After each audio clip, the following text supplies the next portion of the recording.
My sister-in-law banned me from the company anniversary. She didn't know I owned 51% shares. The crystal chandeliers of the Grandview Ballroom sparkled overhead as hundreds of employees celebrated TechVision Industries' 25th anniversary. I stood near the entrance, smoothing down my simple black dress, watching my sister-in-law Victoria Chen command the room in her designer gown. "Security," Victoria's voice cut through the jazz music as she spotted me. "Please escort this woman out. She's not an employee." The room fell silent. All eyes turned to me as two security guards approached hesitantly. I recognized them, Marcus and David, who always greeted me warmly at the office. I smiled and pulled out my phone. Should I call the board meeting now? Victoria's perfectly contoured face went white when CEO Harrison Blake rushed over, his face flushed with panic. "Ms. Rahman, I didn't see you arrive. Please, there must be some misunderstanding." "No misunderstanding, Harrison," I said calmly. "My sister-in-law just made it clear I'm not welcome here." Victoria laughed nervously. "This is Sophia Rahman, my brother's wife. She's a housewife. I don't know why she's here trying to crash our corporate event." "A housewife?" I raised an eyebrow. "Interesting perspective. Let me back up and explain how we got here. I'm Sophia Rahman, 38. And yes, technically I am married to Victoria's brother, Daniel Chen." What Victoria never bothered to learn in her 5 years at TechVision was who actually owned the company she loved to brag about. 26 years ago, I was a computer science graduate with big dreams and empty pockets. My immigrant parents had spent everything on my education. I met Benjamin Torres, another broke genius, in a coffee shop where we both nursed single cups of coffee for hours while coding on our laptops. "We could build something amazing together," Ben had said, showing me his revolutionary software design. We founded TechVision in my parents' garage with $3,000, my entire savings from tutoring. We agreed on a 51-49 split, with me as majority owner since I provided the initial capital and business framework while Ben focused on technical development. For 5 years, we worked 18-hour days. I handled business development, client relations, and strategic planning while Ben led the technical team. When we finally break through with our enterprise software solution, TechVision exploded. We went from a garage startup to a multi-million-dollar company. Then I met Daniel Chen at a charity gala. He was charming, attentive, and completely uninterested in my career. "I love that you're successful," he'd said, "but I'm old-fashioned. When we have kids, I'd want you to focus on family. Love makes you do stupid things." I agreed to step back from day-to-day operations when we got married 7 years ago. Ben took over as CEO while I remained majority shareholder and board chair, though I worked remotely and kept a low profile. Daniel's family never asked about my background. They assumed I was a gold digger who'd gotten lucky marrying their precious son. Victoria was the worst, constantly making snide comments about my simple clothes and lack of ambition. "Must be nice," she'd say at family dinners, "sitting at home while Daniel provides everything." I'd bite my tongue, remembering my promise to Daniel to keep my business dealings private. He said it was to protect me from people who'd use me for my wealth. I later realized it was to protect his ego. The marriage lasted 4 years. Daniel's old-fashioned values included a very modern approach to fidelity. When I caught him with his secretary, he had the audacity to blame my neglect of him. "You're always thinking about that company," he'd accused. A real wife would prioritize her husband. The divorce was swift. Daniel was shocked to discover that my little investments meant he had no claim to any significant assets. The prenup he'd insisted on to protect his family wealth actually protected mine. Victoria got hired at TechVision 3 years ago as director of marketing. Ben had asked my opinion, and I'd agreed she was qualified, and I believed in keeping personal and professional separate. She had no idea about my role, and I kept it that way. But tonight, at our 25th anniversary, watching her preen and pose as if she owned the place while dismissing me as a nobody, something snapped. "Ms. Chen." Harrison Blake's voice was strained. "I think you should apologize to Ms. Rahman immediately." Victoria scoffed. "Apologize? For removing a gatecrasher?" "Harrison, I don't care if she's family. This is a corporate event." I started laughing, real, genuine laughter that made several board members shift nervously. "Ben," I called out to my co-founder, who was watching from the bar with barely concealed amusement. "Remember our first anniversary? In the garage?" Ben grinned. "Pizza and warm beer. You said someday we'd celebrate properly, and here we are." I turned to Victoria, 25 years later, though I must admit, I didn't expect to be kicked out of my own party. "Your party?" Victoria's voice pitched higher. "This is TechVision's anniversary." "Yes," I agreed. "The company I co-founded. The company where I own 51% of shares." The company where I serve as chairman of the board. The silence was deafening. That's impossible, Victoria stammered. You're nobody. Daniel always said you were just a housewife. A housewife who signs your paychecks, I said quietly. A housewife who approved your hiring. A housewife who, quite frankly, is reconsidering that decision. Harrison cleared his throat. Perhaps we should continue this discussion in private? No, I said firmly. Victoria wanted to make this public. Let's keep it that way. I addressed the room. For those who don't know me, I'm Sophia Ramon. I prefer to work behind the scenes, but I've been with Tech Vision since day one. Every major decision, every strategic pivot, every acquisition, they all go through me. Victoria's face cycled through emotions, disbelief, anger, fear, and finally, desperate calculation. Sophia, I had no idea. This is all a misunderstanding. Family should support each other, right? Interesting perspective, I repeated. Where was that family support during the 5 years you belittled me, called me a gold digger, told everyone at family gatherings that I was wasting my education? I didn't mean. Last month, I continued, you told your mother that I was pathetic for not remarrying after Daniel, that I'd never find another meal ticket like your brother. Gasps rippled through the crowd. Victoria's assistant covered her mouth in shock. But the best part, I smiled coldly, was 2 weeks ago when you submitted a proposal to restructure the marketing department. You specifically noted that the company needed fresh perspectives from real professionals, not outdated consultants. Victoria paled. She'd been pushing to eliminate the advisory board positions, not knowing I held the primary advisory role. How? She whispered.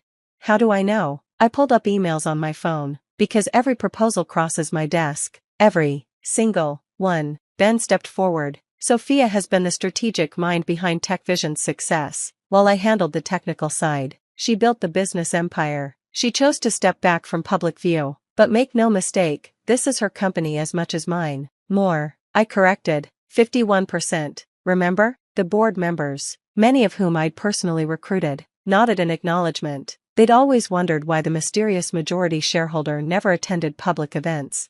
Now, I said, turning back to Victoria, about your employment here, please. Victoria's arrogance crumbled completely. I need this job. I have a mortgage, car payments. I'm good at what I do. You are. I agreed, which is why I approved your hiring despite my personal reservations. But your attitude, your treatment of colleagues you deem beneath you, that ends now. I'll change, she promised desperately. I'll do better. Yes, you will, I said, because effective Monday, you'll be reporting to Janet Williams in our Denver office. Denver? Victoria gasped. But that's a lateral move to a smaller market. It's an opportunity, I corrected, to learn humility, to understand that every person in this company, from the janitor to the CEO, deserves respect. You'll keep your salary, but you'll earn your way back to headquarters. And if I refuse? I shrugged. Then you'll need to find employment elsewhere. Though I should mention, I sit on several boards in this industry. My opinion carries weight. The threat was clear. Victoria's shoulders slumped in defeat. I'll take the transfer, she whispered.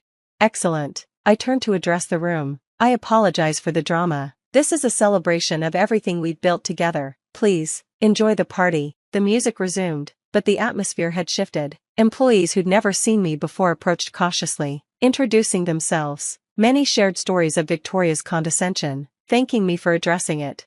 She made me cry last week, one junior analyst admitted, said I'd never advance because I went to a state school. She told me I dressed like a secretary. Another added, even though I'm a senior developer. Each story strengthened my resolve. Victoria's transfer wasn't just personal revenge, it was necessary for company culture. Harrison found me later by the windows overlooking the city. That was intense. Overdue, I corrected. I've been monitoring her behavior. The formal complaints were starting to pile up. Why didn't you act sooner? I sighed. Because I hoped she'd grow. Because despite everything, she's family. Because I wanted to believe people could change without drastic measures. And now? Now she gets one last chance. Janet Williams is the best leader we have for rehabilitation projects. If anyone can teach Victoria empathy, it's her. And if she can't, then Victoria will learn that talent without humanity has no place at Tech Vision. The party continued past midnight. Victoria left early, her designer heels clicking rapidly across the marble floor. I stayed until the end, finally participating in the anniversary I'd helped create. As the cleanup crew worked, Ben found me in the now quiet ballroom. Feel better? Actually, yes, I admitted. I've hidden behind the scenes too long. Going to start coming to the office? Maybe, I smiled, though I've gotten used to working in my pajamas. Ben laughed. The mysterious majority shareholder reveals herself, then goes back into hiding? Not hiding, I corrected, just choosing my moments. Though I think I'll attend the quarterly meetings in person now. Keep everyone honest. Victoria's going to make your life hell at family gatherings. She already did, I pointed out. At least now she knows who she's dealing with. The next morning, my phone buzzed with messages. The business blogs had picked up the story, mystery majority shareholder revealed at TechVision anniversary. My inbox flooded with interview requests I had no intention of accepting. Daniel called, furious. You humiliated my sister. She humiliated herself. I replied calmly. I simply introduced myself. You've been lying this whole time, pretending to be some nobody. I never pretended anything. I corrected. You assumed. You all assumed. And I let you. Because it showed me who you really were. This is why our marriage failed. He spat. You're manipulative. Our marriage failed because you couldn't keep your pants zipped. I reminded him. But sure. Blame the successful woman who bruised your ego. I hung up and blocked his number. The Chin family could sort out their own drama. Victoria reported to Denver the following Monday. Janet Williams called me that afternoon. She's a piece of work, Janet said bluntly. Spent the first hour complaining about the injustice of her transfer. And I assigned her to shadow our customer service team for a month. She needs to remember that every role matters. Perfect. She has potential. Sophia, under the arrogance, there's real talent. But someone fed her the wrong messages about success and power. Her family, I said simply, they believe in hierarchy, in stepping on others to climb higher. Well, she's about to learn our way. Lift as you climb, or don't climb at all. 6 months later, I attended the quarterly board meeting in person. Victoria was there, presenting remotely from Denver. Her report was thorough, professional, and notably included praise for her team members by name. The Denver office has exceeded targets by 15%, she reported. This success belongs to everyone, especially our customer service team who provided invaluable market insights. After the meeting, she asked to speak privately. I wanted to apologize, she said simply, not because you're my boss, but because I was wrong about everything. Apology accepted, I said. How's Denver? Humbling, she admitted, but good. Janet's taught me more in 6 months than I learned in 5 years at headquarters. Ready to come back? She shook her head. Not yet. Maybe not ever. I'm building something good here. Real relationships. Real respect. That's growth. I acknowledged. I'm proud of you. Her eyes widened in surprise. Really? Really? It takes courage to change. To admit you were wrong. To start over. Sophia. She hesitated. Can I ask you something? I nodded. Why didn't you tell us who you were, all those years? Because I wanted to be valued for who I was, not what I owned. I said honestly. Your brother fell in love with the idea of a simple wife he could control. You all embraced that narrative. It told me everything I needed to know. We were fools, she said quietly. No, I corrected. You were human, but now you know better. Do better. The call ended with a promise to check in monthly. Victoria's transformation wasn't complete, but it was genuine. I returned to my home office, to my pajamas and coffee, to the work I'd always loved. The anniversary party had changed things. Employees now knew who I was, and my inbox reflected that awareness, but I'd earned the right to choose my level of engagement. TechVision continued to thrive. We acquired 2 smaller companies, launched a nonprofit coding program for underprivileged youth, and maintained our position as an industry leader. Victoria eventually became our Denver office director, known for her mentorship and inclusive leadership style. At family gatherings, the few I still attended, she was my fiercest defender. You all treated her like nothing. She'd tell relatives who still whispered about me, while she was building an empire. We should be asking for her advice, not gossiping about her divorce. The transformation was remarkable, though not everyone appreciated it. Daniel found new girlfriends to bring to family events, each one younger and more impressed by his middle management position at a bank. He'd glare at me across the room, still bitter about the woman who'd outgrown him. Some people, my mother observed at one gathering, cannot stand to see others shine brighter. His loss, I replied, watching him struggle to explain to his latest girlfriend why his ex-wife's name was on the building across the street. No, my mother corrected, his lesson, one he refuses to learn. The 26th anniversary of TechVision was approaching. This time, I'd attend from the beginning. No drama, no revelations, just celebration. Victoria would fly in from Denver with her team, proud of their achievements. You know, Ben said during our planning meeting, that night changed everything. For the better? Absolutely. Employee satisfaction is up, the toxic elements are gone, and our mysterious majority shareholder isn't so mysterious anymore. Still mysterious, I argued, just selectively visible. He laughed. Fair enough, but Sophia? Next time someone tries to kick you out of your own party? Yes? Maybe lead with the ownership thing. I grinned. Where's the fun in that? The truth is, that night at the anniversary party taught me something valuable. Hiding your light doesn't protect you, it just lets others cast shadows. Victoria learned that power without compassion is hollow. I learned that strength shown wisely is not arrogance, but necessity. Tech Vision thrived not despite the drama, but because we faced it head-on. We cleaned house, set standards, and proved that success didn't require stepping on others. And me? I remained the majority shareholder who worked in pajamas, attended selective meetings, and smiled every time someone underestimated the quiet woman in the simple black dress. Because the best power? It's the kind they never see coming. The text message from Mum came on a Tuesday morning, right as I was helping Lucy tie her shoes for school. Need to talk, honey. Call when you can. My name is Amber, and that message was the beginning of the end. Or maybe it was the beginning of something else entirely. I just didn't know it yet. I called Mom back from the car after dropping the kids off, my coffee getting cold in the cup holder. Her voice had that sugary sweetness that always meant bad news was coming. "Sweetheart, I've been crunching numbers for the annual lake trip," she started, "and with everything being so expensive these days, well, we just can't swing it this year. Not with all the extras." My throat tightened. Extras? You know, honey, the additional rooms, extra meals. It adds up. The extras were my children. My 10-year-old son, Braden, and 7-year-old daughter, Lucy, had suddenly become line items on a budget spreadsheet. "I can chip in more," I offered, hating how desperate I sounded. "The business is doing better now." "Oh no, we couldn't ask that of you," Mom cut in quickly. "Besides, Edith already suggested we skip it altogether. Give everyone's wallet a break." Of course Edith suggested it. My perfect older sister, who never had to worry about money since marrying Bentley. "Right," I managed. "Thanks for letting me know." That evening, I had to tell the kids. Braden took it hardest. He'd been practicing casting with his new fishing rod for months. Lucy just asked if the fish would miss us, and somehow that hurt worse. "Next year," I promised them both. "We'll definitely go next year." 3 days later, I was mindlessly scrolling through Facebook when I saw it. My hand started shaking so bad, I nearly dropped my phone. There was Edith, tagged in dozens of photos. "All aboard! Family, first Truck Cruise Life." The pictures showed everyone: Mom, Dad, Edith, Bentley, their kids, even our cousin Sarah, on the deck of a luxury cruise ship.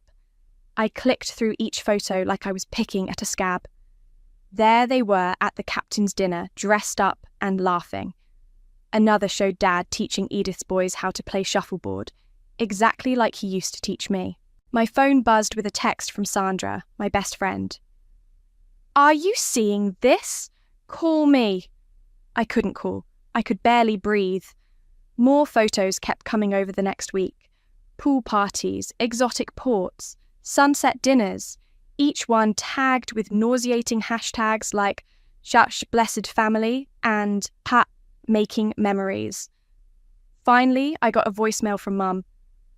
"Having such a wonderful time, sweetie. The ship is gorgeous. Wish you could see it. Maybe next time when things aren't so tight, right?" That night, after putting the kids to bed, I sat on my back porch with a glass of wine. The summer air was thick with humidity and the sound of crickets.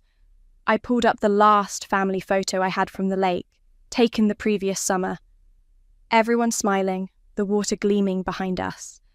I was standing slightly apart, as usual, holding Lucy on my hip. My phone lit up with another cruise photo. This time it was Edith's latest post. "Nothing better than quality time with the ones who matter most. Jasher family vacation." The ones who matter most. I walked inside and found Braden's fishing rod propped in the corner, still new and unused. Beside it was Lucy's lake journal, where she drew pictures of the fish she wanted to catch next time. The wine glass shook in my hand as 17 years of being the family afterthought crashed over me at once. The constant comparisons to Edith, the subtle digs about my divorce, the way they'd slowly pushed me to the edges of every family photo, every holiday, every memory. They hadn't cancelled the summer trip because of money. They'd cancelled me. I opened my laptop and pulled up the business plan for Navitrack, my fledgling tech startup. The investor meeting was in 2 days. Until now, I'd been nervous about it. Suddenly, I felt nothing but cold determination. My phone buzzed again. Another cruise photo. I turned it face down without looking. "I promise," I whispered to my sleeping children down the hall. "We will never be left behind again." I just didn't know then exactly how I'd keep that promise, or what it would cost us all. "They're ready for you, Ms. Thomas." Willow's voice snapped me back to reality. I was standing in the gleaming lobby of Venture Capital Partners, gripping my presentation folder so hard my knuckles had turned white. "How do I look?" I whispered. Willow, my brilliant 28-year-old business partner, straightened my blazer. "Like someone about to change the world. Or at least keep kids safer in it." The boardroom was intimidating, all glass and chrome and serious faces. I set up my prototype of Navitrack, our child safety wearable, on the table. My hands were steady now. They had to be. 3 years ago, I began. My son got lost at a crowded mall. For 17 minutes, I couldn't find him. Those were the longest 17 minutes of my life. The investors leaned forward slightly. I had their attention. That's when I realized existing GPS trackers for kids were bulky, obvious, and easy to remove. So I created this. I held up our sleek bracelet design. Waterproof, tamper-proof, and disguised as a fashion accessory kids actually want to wear. Questions flew. Market size, competition, manufacturing costs. I answered each one with the precision of someone who'd rehearsed in front of their bathroom mirror for months. Impressive," said the lead investor, examining our prototype. "But why you? What makes you the one to bring this to market?" Before I could answer, my phone buzzed. A text from Edith. "Mum's birthday dinner Saturday. Bentley's booking that new French place downtown. $200 per person. You in?" I silenced my phone and looked straight at the investor. Because I'm a mother who understands what parents fear most. And I'm stubborn enough to solve problems others ignore. 2 hours later, Willow and I stood in the parking lot, still in shock. $5 million, she kept repeating. "They're giving us $5 million. I hugged her, both of us laughing and crying. "We did it! We actually did it!" That night, I took the kids to their favourite pizza place to celebrate. While they argued over toppings, I checked my emails. There was one from Sandra marked FWD Urgent Lake Property Inquiry. I opened it and froze. It was an email chain accidentally forwarded to Sandra's law firm. Bentley copying Edith and my parents, discussing booking the entire Turner Pines resort for next summer. 8 weeks total, he wrote. Just our immediate family. More intimate that way. More intimate? Like the cruise. Another family vacation I wasn't meant to know about. "Mom?" Braden's voice pulled me back. "Can we get extra cheese?" I looked at my son's hopeful face, so much like his father's before the divorce turned bitter. "Extra cheese," I agreed. "And ice cream after." Later that night, I called Sandra. "I was going to delete it," she said, "but you needed to know." "They're doing it again," I said, my voice flat. "Planning another family trip without us." "After today's investment news?" "They'll regret that." Sandra paused. "Speaking of which, have you told them?" I thought about all the times Edith had flaunted her family's success. How Mom and Dad beamed at every achievement of hers while treating mine like pleasant surprises. "No," I said, "and I'm not going to. Not yet." "What are you thinking?" I walked to my home office and pulled up the Turner Pines website. The rustic cabins nestled against the lake shore, the dock where Dad taught us to fish, the fire pit where we used to make s'mores. "Remember when we were kids?" I said, and Edith would hide my toys, then pretend she had no idea where they were. "Yeah? Well, I think it's time I learned to play that game too." I clicked on the Contact Us tab. "Sandra, I need a favour. A big one. How much do you know about real estate acquisitions?" "Amber," her tone was cautionary. "What exactly are you planning?" I thought about the cruise photos, the cancelled lake trip, years of being the family afterthought. "Justice," I said simply. "Or maybe revenge. Is there really a difference?" The website showed rental rates for the entire resort. The number was significant, but after today's investment, it might as well have been pocket change. "Send me whatever paperwork I need to see," I told Sandra. And, "Sandra, let's keep this between us for now." I hung up and opened my laptop to start researching property laws. Outside my window, the moon reflected off my neighbour's pool, reminding me of the lake's shimmer at night. Soon, I thought. Very soon. The gravel crunched under my tyres as I pulled into Turner Pines for the first time in months. The morning fog was just lifting off the lake, and the air smelled like pine needles and possibility. Freddie, the property manager, waited for me on the main office porch. He was exactly as Sandra had described: weathered face, kind eyes, and a ring of keys that probably hadn't changed in 20 years. "Ms. Thomas?" He extended his hand. "Freddie Valdez, thanks for making the drive out. Please, call me Amber." I followed him inside where a pot of coffee was brewing. "I appreciate you meeting me on such short notice. Well, when a potential buyer wants to see the place." He poured us both coffee in ceramic mugs with faded lake designs. "Though I admit I'm curious. We don't usually get interest in the whole property." I sipped my coffee, buying time. "I heard there might be some long-term booking plans for next summer." Freddie nodded. "Yeah, actually.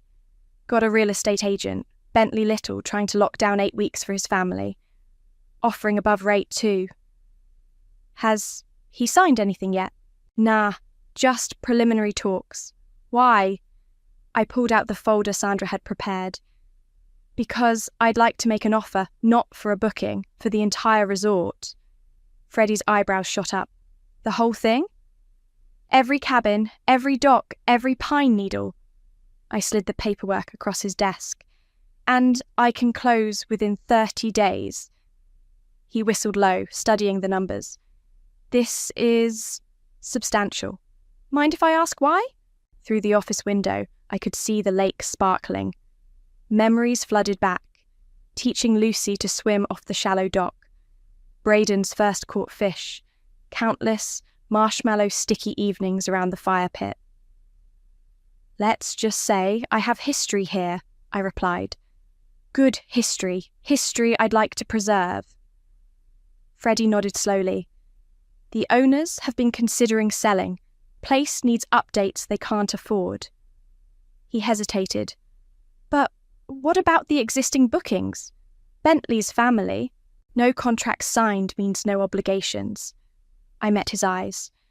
"And I'd like to keep you on as manager, Freddie, with a raise." He studied me for a long moment. "There's more to this story, isn't there?" "There always is." I stood up. "Show me around?" We spent the next hour touring the property. The main lodge needed a new roof, and several cabins required modernising. But the bones were good, strong, like me. "Previous owners will want to move fast," Freddie said as we walked the main dock, "before peak season planning starts." "That works for me." I pulled out my phone and texted Sandra, "Make it happen." Just then, my phone lit up with a FaceTime call from Edith. I almost declined it, but curiosity won out. "Amber!" Her perfect smile filled the screen. "I've missed you so much. Where are you? That looks like... Are you at a lake?" "Just checking out some property." I kept my voice neutral. "What's up?" Oh, I've been thinking about you. We all have. You should come visit next summer. We're planning this amazing family trip. Sorry, bad reception, I cut in, watching her face freeze in mock concern. I'll call you back. I ended the call and turned to Freddie, who was pretending not to listen. How soon can we start the paperwork? I'll call the owners now. He paused. You sure about this? I looked out over the lake, remembering all the times I'd watched Edith get the better cabin, the newer kayak, the most attention. Now I'd have them all. Absolutely sure. The next 3 weeks passed in a blur of contracts, inspections, and bank transfers. Sandra earned every penny of her legal fees, creating an LLC to hide my name from public records until the sale was final. Finally, on a crisp fall morning, I met Freddie outside the main lodge one last time. Congratulations, he said, handing me the master keys. She's all yours. Thanks, Freddie. I weighed the keys in my hand. Any word from Bentley about the summer booking? Left 3 messages yesterday. Should I call him back? No need. I smiled, remembering Edith's fake sweet FaceTime call. Let him keep trying. My phone buzzed. A text from Sandra. Final, papers filed. You're officially the owner. Still want to go through with the rest of the plan? I thought about my kids' faces when I'd had to tell them the lake trip was cancelled, about the cruise photos, about years of being the family afterthought. Yes, I texted back. Send the letters. Freddie was watching me curiously. Ms. Thomas, Amber, whatever happens next, I'm guessing I should brace for some drama. I pocketed the keys and looked out at my lake, my cabins, my revenge. Freddie, I said, you have no idea. The no trespassing orders are ready, Sandra said, spreading documents across my dining room table. 1 for Edith and Bentley, 1 for your parents, 1 for each of their kids over 18. I traced my finger over the legal language. Will they hold up? They're ironclad. As property owner, you have every right to deny access. She hesitated. But, Amber, once we serve these, there's no going back. Through the sliding glass doors, I could see Braden and Lucy playing in the backyard. They were drawing pictures of fish, planning for next summer. They just didn't know it yet.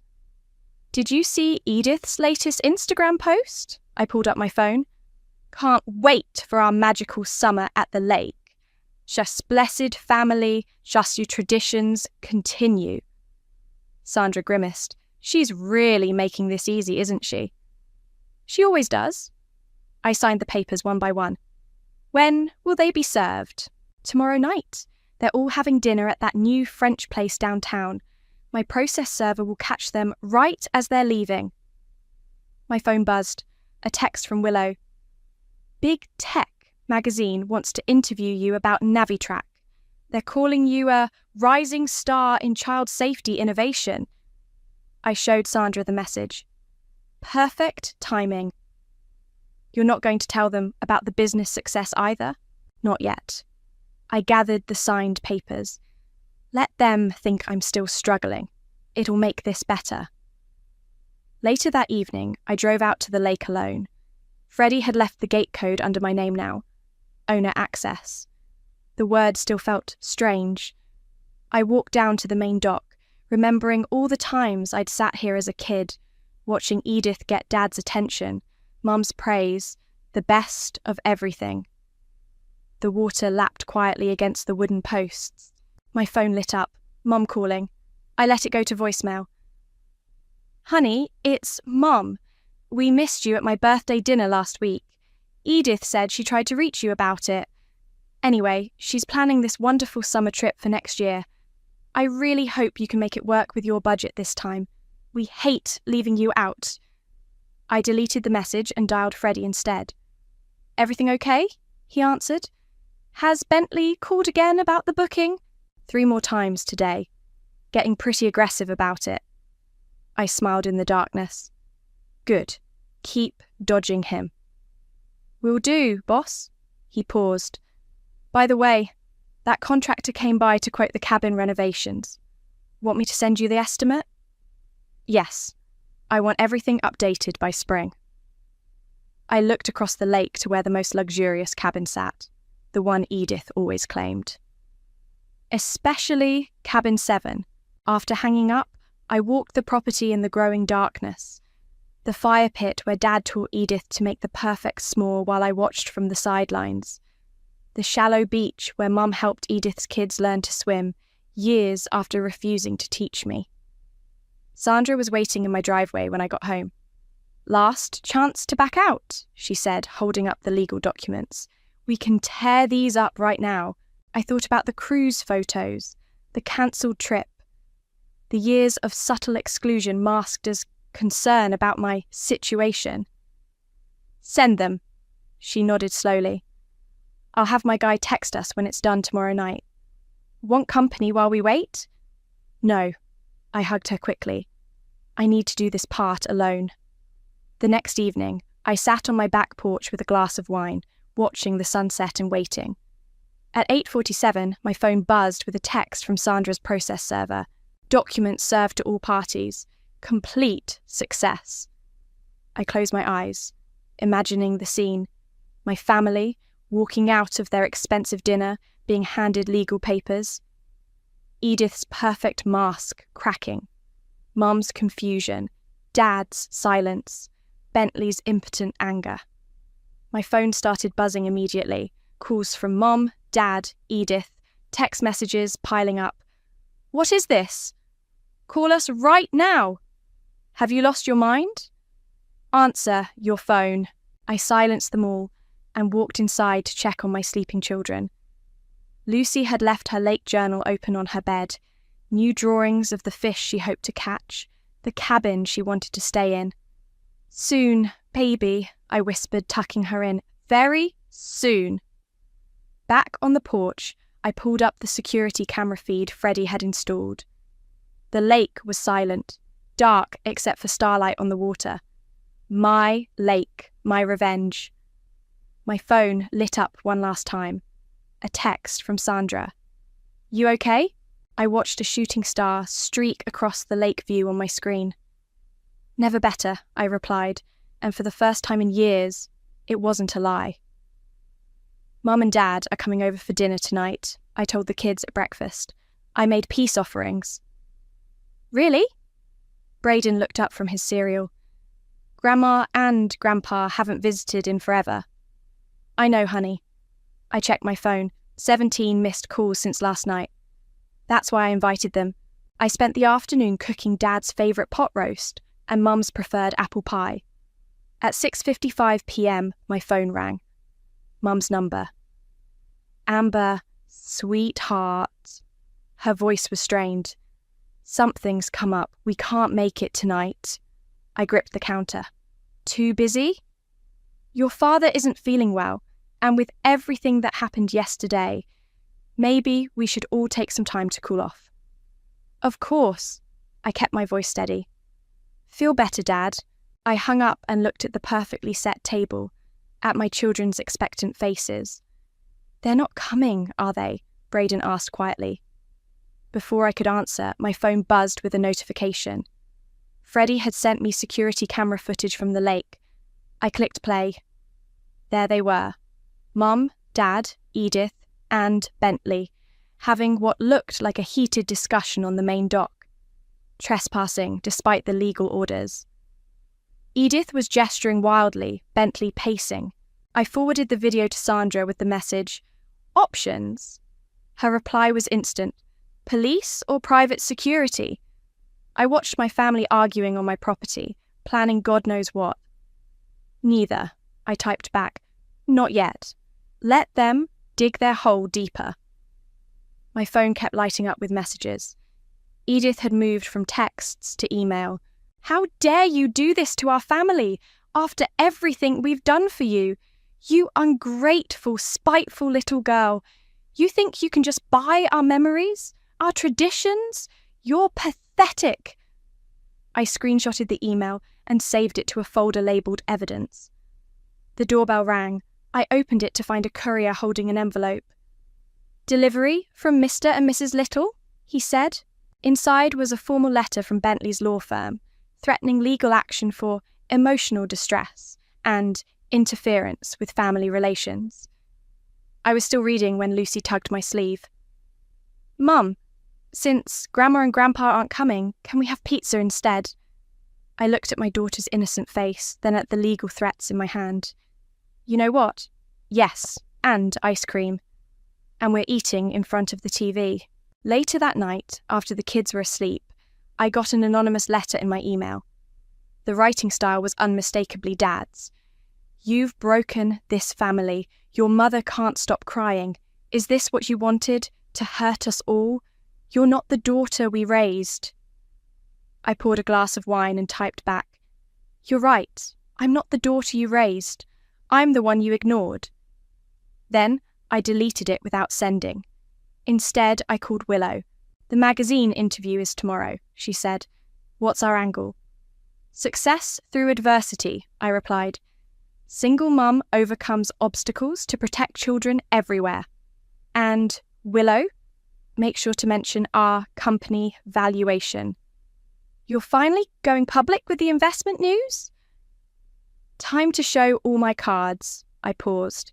"Well, almost all of them." My phone buzzed.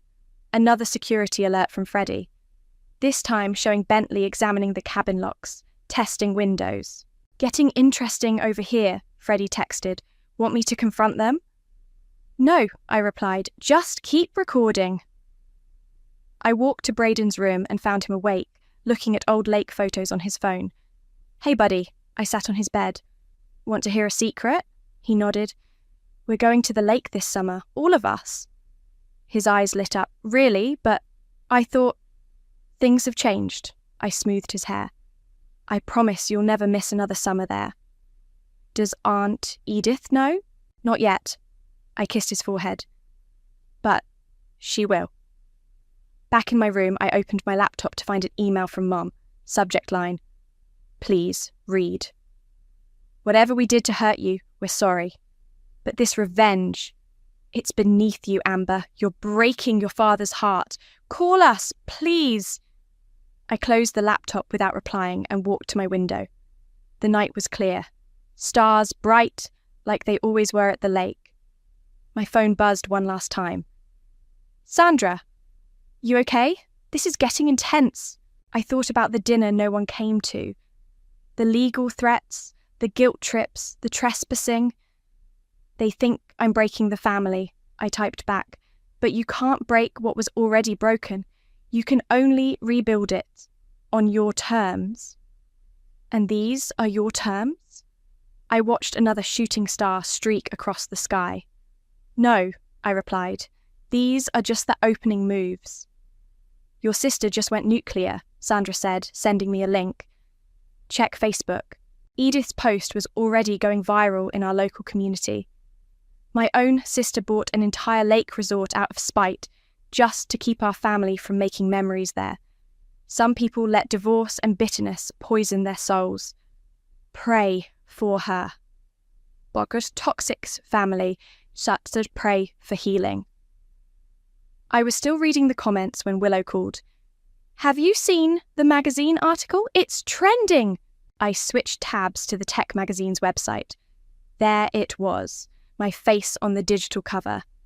NaviTrack CEO revolutionizes child safety. How one mother's fear became a $50 million innovation. Perfect timing, I said, watching the article spread across LinkedIn. "How's the stock price?" "Up 40% since opening." Willow paused. "Your family's going to see this." That's the point. I posted the article to my own LinkedIn with a simple message. Success isn't about who believes in you. It's about believing in yourself. Proud to protect children everywhere. Der women in tech of perseverance. Within hours, my inbox was flooded. Old classmates, distant relatives, even my ex-husband, all suddenly remembering my existence. Then came the text from Dad. "Just saw the news. Why didn't you tell us? We're your parents." I was composing a response when Braden walked in. "Mum, can I ask you something?" "Always." "Are we ever going back to the lake?" I closed my laptop. "Actually, I was thinking, how about this weekend?" His eyes widened. "Really?" "Really. Go tell your sister to pack." I texted Freddie. "Coming up Friday with the kids and some friends." Then I called Sandra. Time for phase 2. Gather the troops. By Friday afternoon, the lake was alive with laughter. I'd invited everyone who'd supported me through the hard years. Sandra, Willow, my divorce support group, single mums from Lucy's school.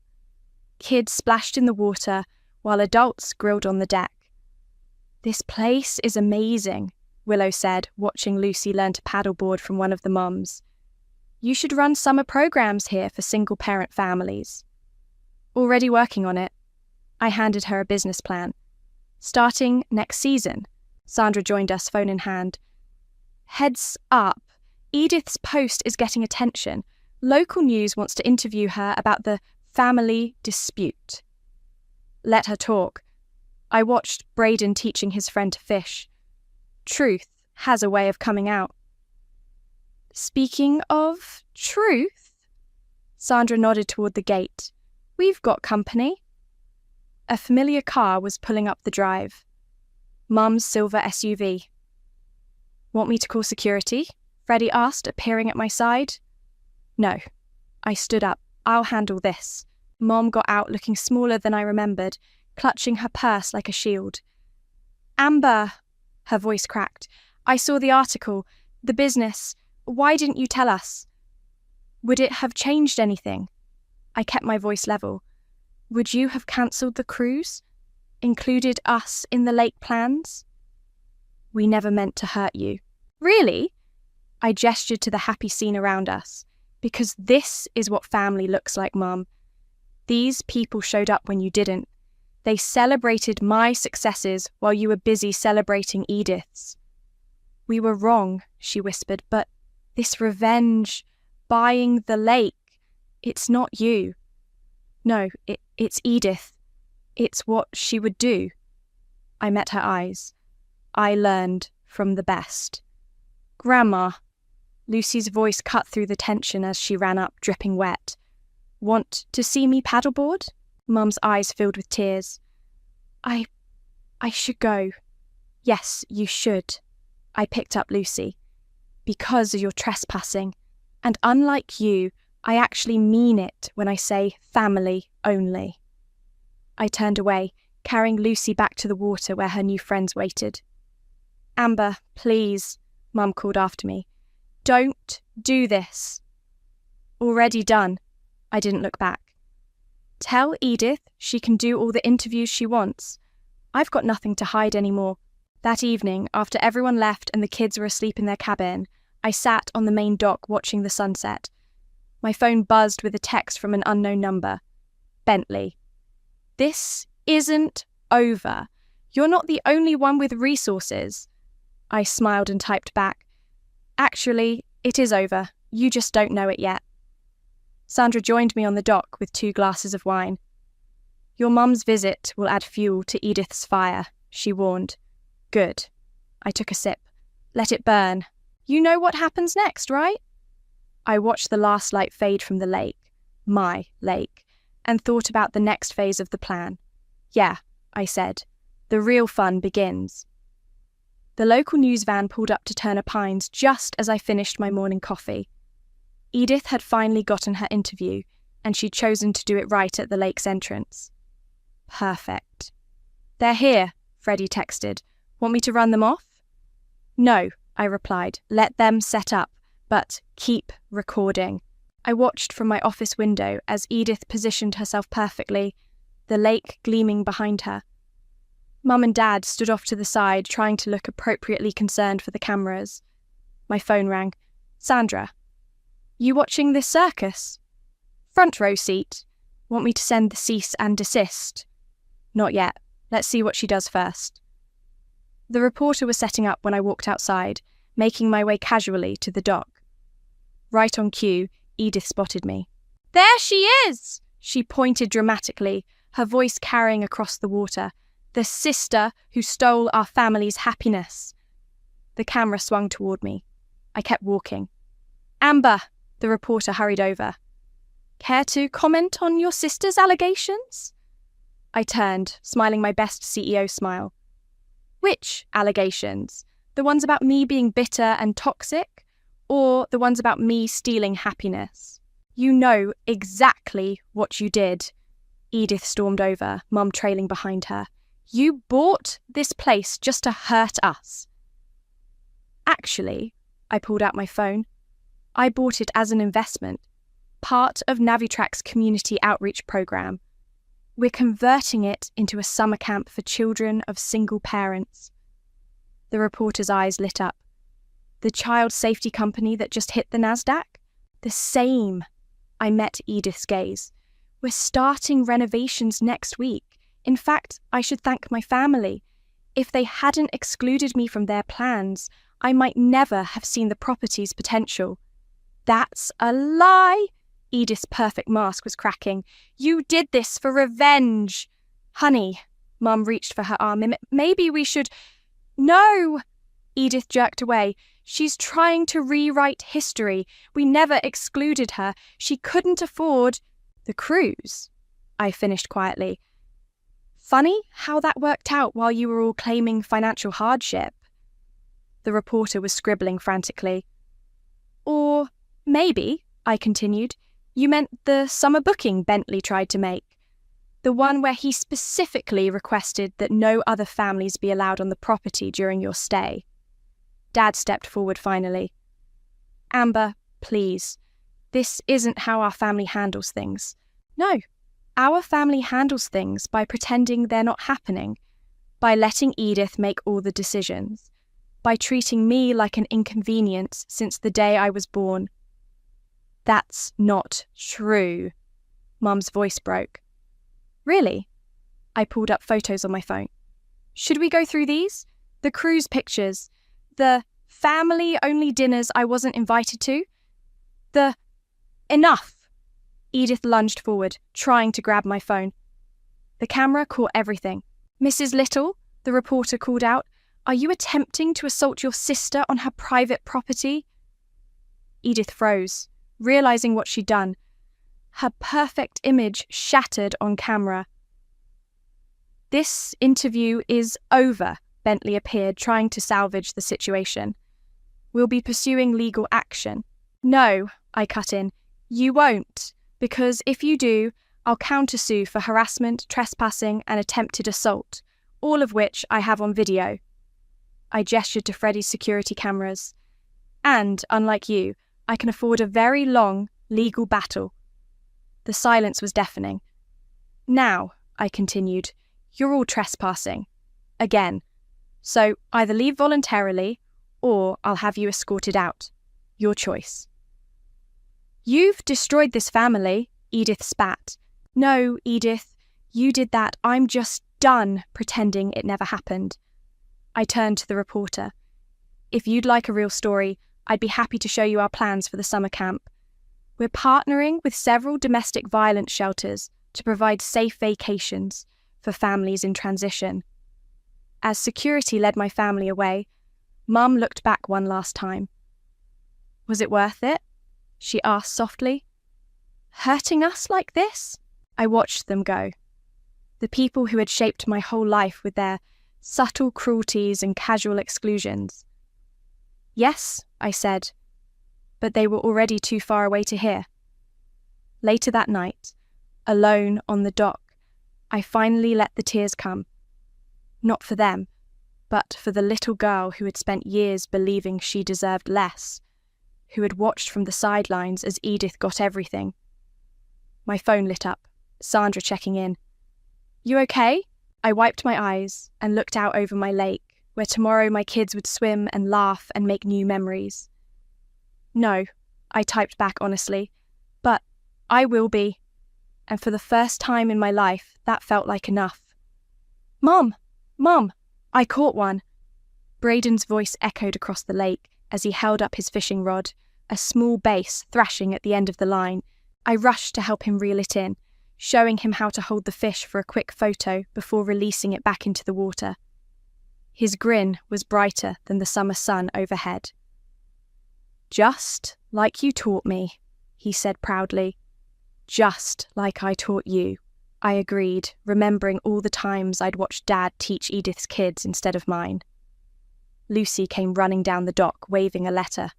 Mail came! I recognised Mum's handwriting immediately. This was the third letter she'd sent since the news interview went viral. I'd burned the first two without reading them. "Want me to get rid of it?" Sandra asked, appearing beside me with coffee. "No." I tucked it into my pocket. Not this time. The lake was alive with activity. Our first group of single-parent families had arrived yesterday. 5 mums with their kids, all getting a fresh start. Willow was teaching some of the children to kayak while Freddie gave a fishing lesson to others. "The reporter called again," Sandra said. "The story about our summer program is getting national attention. Ellen wants you on her show. Let's do it." I watched a mother teaching her daughter to swim, remembering how I'd had to learn on my own. The more publicity, the better. "Edith's gone quiet," Sandra added. "No more social media posts, no more legal threats. She's licking her wounds, she'll be back." "And when she is?" I smiled. "We'll be ready."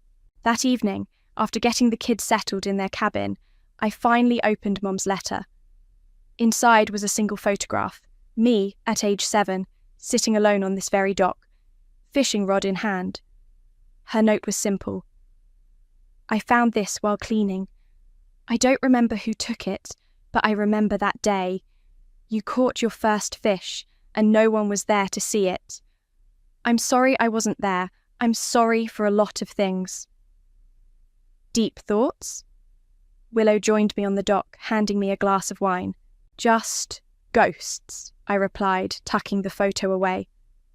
"The renovation plans are finalised," she said. "Construction starts next week.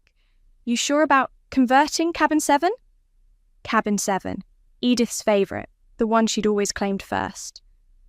"Absolutely. It'll make a perfect community centre for the families." My phone buzzed, a text from Dad. "Saw the news about the summer programme. You've built something good here. Wish we'd seen your strength sooner." I didn't reply, but I didn't delete it either. Lucy appeared in her pyjamas, clutching her lake journal. "Can we make s'mores?" Soon we were all gathered around the fire pit. My kids, Sandra, Willow, Freddie, and our guest families. The night air was thick with the smell of chocolate and wood smoke. "Tell us a story," one of the children asked. I looked around the circle of faces lit by firelight. At my son, confident and kind. At my daughter, drawing new memories in her journal. At these families finding their way back to joy. "Once," I began, "there was a little girl who thought she didn't deserve nice things. Later, after everyone had gone to bed, Sandra found me still at the fire pit. 'You never answered my question,' she said. 'Was it worth it?' I thought about Edith's public meltdown, Mum's letters, Dad's text, the families now sleeping peacefully in cabins that once felt like forbidden territory. 'Look around,' I said. 'We took something broken and made it into something beautiful. That's better than revenge.' 'But you still got the revenge,' Sandra grinned. 'That too.' A shooting star streaked across the sky, and I remembered all the wishes I'd made on this lake as a child. Wishes to be included, to be enough, to be seen. 'Mom,' Braden called from his cabin, 'can you tuck me in again?' 'Coming, honey.' I stood, brushing sand from my jeans. 'You know what the best revenge is, Sandra?' 'What's that?' 'Living well, and making sure no other child feels as alone as I did.' I headed toward my son's voice, leaving the ghosts of my past where they belonged.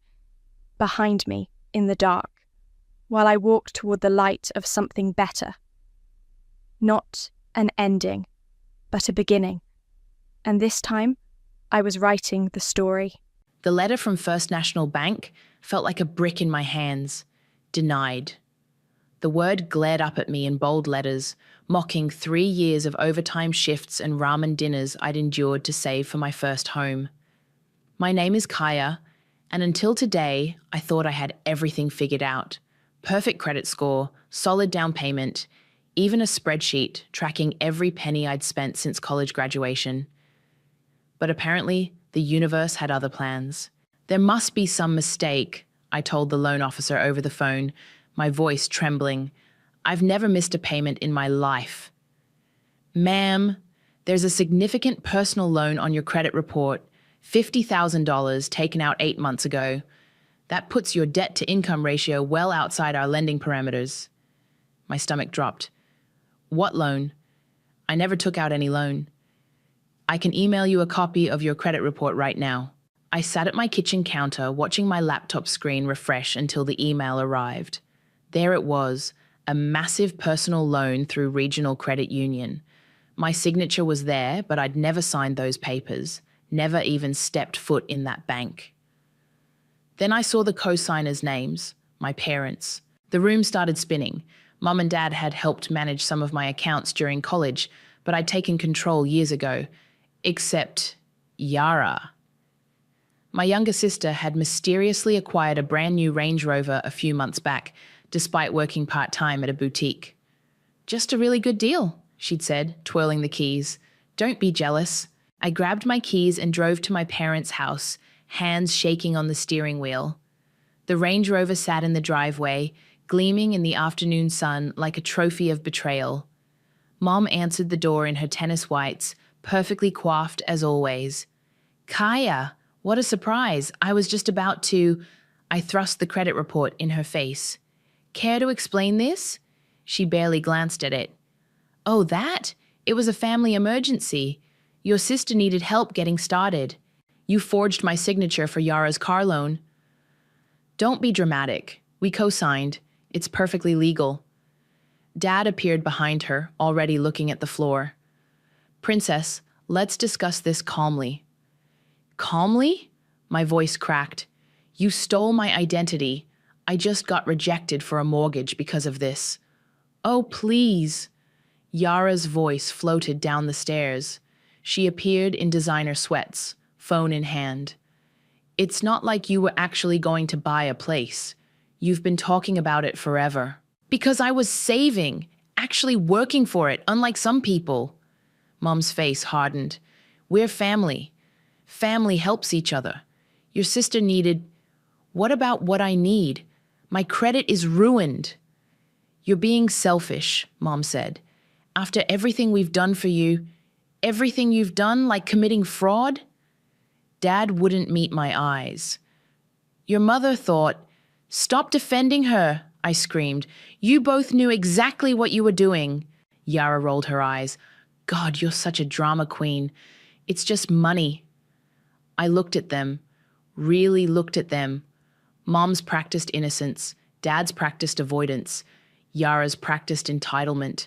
A lifetime of similar moments crashed over me, birthday money that disappeared, college funds that somehow ended up in Yara's shopping account, credit card statements I was never allowed to see. You're right, I said quietly. It is just money, and now you're going to pay it back, all of it. Mom laughed that dismissive little laugh she'd perfected over the years. Don't be ridiculous. What are you going to do, sue your own family? I walked out without another word, ignoring their calls behind me. That night, I slept in my car 3 blocks from my apartment, afraid they'd show up at my door. As I stared at the ceiling of my Honda Civic, something crystallized inside me, hard and cold and certain. They thought this was a joke, that I'd cave like always, swallow the hurt, play the good daughter, but they'd finally gone too far. They'd stolen my future thinking I wouldn't fight back. I pulled out my phone and Googled identity theft lawyers near me, then how to report financial fraud, then statute of limitations on forged signatures. You want to treat this like a game? I whispered to my dark car ceiling. Fine, let me show you the punchline. I started making calls at exactly 9 a.m. the next morning, first to the bank's fraud department, then to a lawyer who specialized in family financial abuse. By noon, I had appointments with both. The game was about to change, and this time, I was writing the rules. The regional credit union lobby was all gleaming marble and fake plants, trying too hard to look prestigious. I clutched my folder of documents: birth certificate, driver's license, credit reports, and years of carefully saved bank statements. "Ms. Reyes will see you now," the receptionist said, leading me to a small office where a woman in her 50s sat reviewing files. Penny Reyes looked exactly like someone who'd spent 20 years catching liars. Sharp eyes, no-nonsense posture, and a face that had heard every excuse in the book. "So," she said, studying my documents, "walk me through what happened." I laid out the evidence methodically. "Here's my actual signature from my passport and driver's license, and here's the signature on the loan documents. They're clearly different." She compared them, frowning. "Who had access to your personal information?" "My parents. They managed some of my accounts in college, but I took control years ago, or thought I did." "And the loan proceeds?" "Went straight to a car dealership for my sister's new Range Rover." Penny's eyebrows shot up. "Did you authorize this purchase?" "I didn't even know about it until yesterday. My mortgage application was denied because of this loan." She started typing rapidly. "We'll need to pull the original loan application, security footage from the day it was signed, and..." A memory suddenly hit me. I was 12, sitting at the kitchen table while Mom helped Yara with homework. "Mom, can you help me too? I don't understand this math problem." "In a minute, sweetie. Yara needs me right now." But in a minute never came. It never did when Yara needed something. Penny's voice snapped me back. "Ms. Norton, are you all right?" "Sorry, just remembering things." She nodded knowingly. Family fraud cases are always the hardest, but they're also the most important to pursue. Without consequences, the behavior escalates. What happens if I file a formal complaint? We launch a full investigation. If fraud is confirmed, the case goes to our federal compliance team. Your parents could face serious charges. Are you prepared for that? I thought about Mom's tennis whites and practiced innocence. Dad's strategic silence. Yara's endless Instagram posts from exotic locations, funded by money that was supposed to be my future. "They're counting on me not being prepared," I said. "They always have." Penny slid a form across her desk. "This is an affidavit of fraud. Once you sign, there's no going back. The bank will pursue all legal remedies to recover the funds." My hand shook as I reached for the pen. "Will this hurt their credit?" "Yes, significantly. As co-signers, they'll face the same consequences as if they'd defaulted." I remembered Mom's voice. "Family helps each other. But family doesn't steal from each other. Family doesn't forge signatures and laugh it off." I signed. Penny studied the affidavit, then made some calls. I sat there trying not to think about Christmas dinners and birthday parties that would never happen again. My phone buzzed. A text from Yara. "Mum's crying because of you. Hope you're happy." I blocked her number. Penny hung up her last call and turned to me with an expression that made my stomach clench. "Your case has triggered mandatory escalation protocols," she said carefully. "The amount and circumstances. This is likely going to federal fraud review." What does that mean? It means the FBI might get involved. Identity theft across state lines is their jurisdiction. I thought I'd feel satisfied hearing this. Instead, I felt hollow, empty, like I'd just lit a match in a room full of gasoline and couldn't take it back. But then I remembered the mortgage rejection letter, the years of savings destroyed by one forged signature, the casual way they'd laughed off stealing my future. "What's the next step?" I asked. "We'll freeze the loan and launch a formal investigation. You should expect contact from our legal department within 48 hours. She paused. "And Ms. Norton? Change all your passwords. Lock down your credit. Family fraud cases can get..." Messy. Walking out of the bank, my phone exploded with notifications. 15 missed calls from Mom, 10 from Dad, texts saying I was overreacting, being dramatic, hurting the family. I turned my phone off and drove to work, hands steady on the wheel. They thought they knew me. The quiet daughter, the reliable one, the one who never made waves. But they'd forgotten something important. Quiet waters run deep. And I was done drowning in their lies. My phone stayed off all day. Let them panic. Let them wonder. They were about to learn that the daughter they'd underestimated had finally found her voice, and it was going to be loud. 3 days into radio silence, and my phone was a war zone. Missed calls, voicemails, text messages ranging from guilt trips to threats. I scrolled through them during my lunch break, eating a sandwich at my desk. "Your sister is devastated," Mom's latest text read. "How could you do this to your own family?" Meanwhile, Yara's Instagram told a different story. "Living my best life. Blessed Paris." Her latest post showed her sipping champagne at a rooftop bar, the Eiffel Tower twinkling in the background, all funded by my stolen credit. I opened Instagram and typed, "Freedom is saying no to those who hurt you. Jiao boundaries." Posted it. Blocked my family before they could comment. "That's some heavy stuff for a Tuesday," Elena said, peering over my cubicle wall. She was my closest work friend, always armed with coffee and uncomfortable truths. "My family stole 50 grand from me," I said. "Found out when my mortgage got rejected." Elena's eyes widened. She pulled up a chair. "Spill. Everything." So I did. The loan, the Range Rover, the fraud investigation. By the end, Elena's face was a storm cloud. "My aunt did something similar to my cousin," she said. "Used her SSN to open credit cards. Everyone told her to let it go because family. Know where that aunt is now? Prison.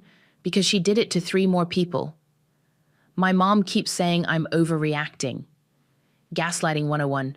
Make the victim feel crazy for having normal reactions." A commotion at the office entrance cut through our conversation. My mother's voice, sharp and demanding, carried across the floor. "I need to see my daughter immediately." Elena squeezed my arm. "Back entrance, go. I'll run interference." I slipped out through the emergency stairs just as Mom rounded the corner to my desk. Through the window, I watched security escort her out, her tennis bracelet catching the sun as she gesticulated wildly. That night, the pounding on my apartment door started at 8 p.m. "Kaya," Dad's voice. "Please, just talk to us. We can fix this." Mom's voice cracked with fake tears. "Why are you doing this?" I sat in my darkened living room, hands shaking as they continued for 20 minutes. Finally, a neighbor threatened to call the police. Their footsteps retreated, but their words lingered. The next morning, a thick manila envelope arrived at my office. No return address, just my name in careful handwriting.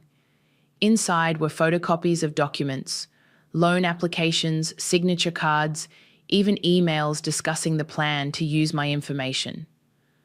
The postmark was from Millbrook, a small town 3 hours away, where my grandmother lived. My grandmother who, according to Mom, had died 5 years ago. I Googled Hadley Norton Millbrook and found a current address. Very much alive. "Taking a personal day," I told my boss, already grabbing my keys. Elena caught me at the elevator. "Hey, HR is filing a restraining order against your mom based on yesterday. You okay?" "No," I said honestly, "but I'm about to get answers." The drive to Millbrook was a time capsule of memories. Mom crying about Grandma's death, the convenient excuse that the funeral was private, immediate family only. The way she'd changed the subject whenever I asked questions. Grandma's house was exactly as I remembered. Small, neat, with a garden full of roses. My hands trembled as I knocked. The door opened, and there she was. Older, grayer, but unmistakably alive. "Took you long enough," Grandma said, like we'd seen each other yesterday. "Come in. We need to talk." I stepped into the house, my mind spinning. Mom said you were dead. Your mother says a lot of things. Grandma poured 2 cups of tea. I sent those documents. Figured you'd need them once the truth came out. How did you get them? I have friends at the credit union. Been watching your family's games for years. She sipped her tea. Your mother pulled the same stunt with my identity back in '95. Opened a gym franchise in my name. Nearly bankrupted me. The teacup rattled in my hands. Why didn't you stop her? I tried, but she had your father convinced I was the problem. Sound familiar? Grandma's eyes were sharp. So I walked away, kept tabs from a distance, waited for the pattern to repeat. And now it has, with me. History repeats until someone breaks the cycle. She reached for a filing cabinet. I've got more documents, bank statements, proof of other frauds, everything you need to finish what you've started. I stared at my grandmother, this woman who'd been erased from my life, who'd been watching, waiting, gathering evidence. Why help me now? Because you're different, she said simply. You're fighting back, and baby girl, I've got a front row seat to the show. She handed me another envelope, heavy with secrets. Time to teach them that karma doesn't skip generations. Your mother was always creative with money, Grandma said, spreading documents across her kitchen table. When she married your father, she had 3 maxed out credit cards in my name, called it borrowing. I picked up a yellowed bank statement. How did she get away with it? Same way she's getting away with it now. She's pretty, charming, and very good at making people feel guilty. Grandma sorted through more papers. The gym franchise was her masterpiece. Forged my signature as guarantor, then acted shocked when it failed. I lost my retirement savings. Why didn't you press charges? Your grandfather was sick. She threatened to keep you girls away if I made trouble. Grandma's hands trembled slightly. Sometimes the price of seeing your grandchildren is silence. The weight of that hit me hard. She told us you died of cancer. Easier than explaining why I disappeared. She pulled out another folder. But I kept watching, recording, every loan, every scheme, including this. She handed me a stack of papers, emails between Mom and the credit union, loan documents, even security camera stills showing Mom and Dad at the bank. How did you get these? Margaret at the credit union was my best friend in high school. She's been sending me copies of everything. Your mother's not as clever as she thinks. My phone buzzed. A notification from Instagram. Yara had tagged me in a post. Against my better judgment, I opened it. So blessed to announce my new business venture. Huge thanks to my amazing family for believing in me and helping fund my dreams. A girl boss, a Draksh entrepreneur. The photo showed her in front of an empty storefront, holding a coming soon sign for some kind of luxury wellness spa. There's more money, I said, feeling sick. She's opening a business. Grandma wasn't surprised. Your sister posted about meeting investors last week, but look at the loan documents. That $50,000 was just the beginning. She was right. The paperwork showed a complex web of credit applications, all using my information as a foundation. The car loan was just phase 1. They're planning to take out more loans, I realized, using my credit as collateral. Your mother's got expensive tastes and no conscience. Grandma's voice was hard. She'll drain you dry if you let her. I started organizing the documents like I would a work project. Timeline in one pile, financial records in another, witness statements, including Grandma's, in a third. I need to stop them before they can take out more loans, I said. Already handled. Grandma smiled grimly. Margaret put a fraud alert on your credit file this morning. They won't be able to open a paperclip in your name. My phone buzzed again. A text from an unknown number. Hey sis, need a small favor. Can you call the credit union and remove that fraud alert? Just a misunderstanding. Love you. I showed Grandma the text. She snorted. Your sister always did have timing. What do I do now? You've got 2 choices. Grandma leaned forward. You can do what I did. Walk away, stay quiet, let them keep their secrets. Or you can use everything I've gathered and burn their house of cards to the ground. They're my family, I whispered. Family doesn't steal your future. She touched my hand. Family doesn't forge your name and laugh about it over tennis. My phone lit up with another Instagram notification. Yara was live streaming from her future spa location, talking about manifesting abundance and family support systems. The rage I'd been suppressing bubbled up. Years of being the responsible one, the quiet one, the one they could count on to keep the peace. All while they stole from me, lied to me, erased people who told the truth. I want everything, I said. Every document, every record, every piece of evidence you've collected. Grandma nodded, already reaching for her filing cabinet. There's one more thing you should know. Your father's friend, Casey Ellis, the one who witnessed their signatures on the loan, he's got gambling debts. Pressure the right spots, and he'll crack. I started making notes on my phone, constructing a battle plan. Steps, sequences, pressure points. Just like planning a work project, except this one would dismantle my family's carefully constructed facade. They'll never forgive you, Grandma warned. Once you start this, there's no going back.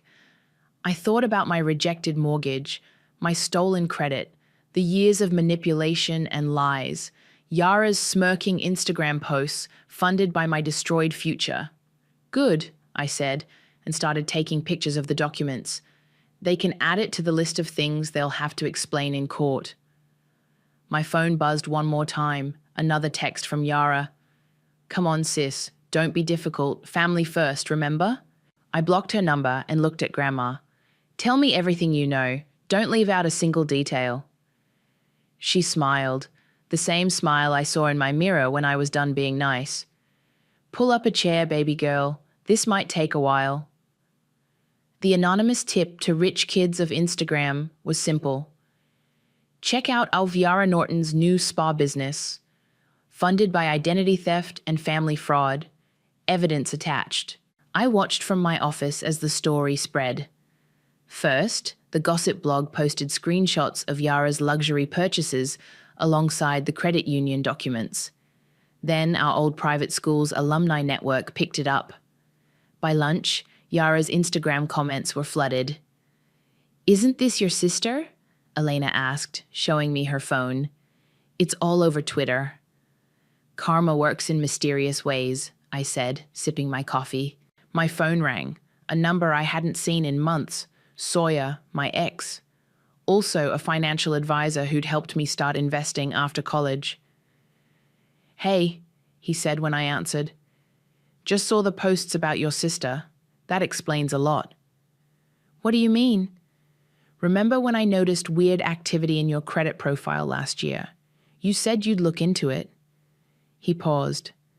I should have pushed harder. Not your fault. I was blind to a lot of things back then. Still, I feel responsible. Let me help.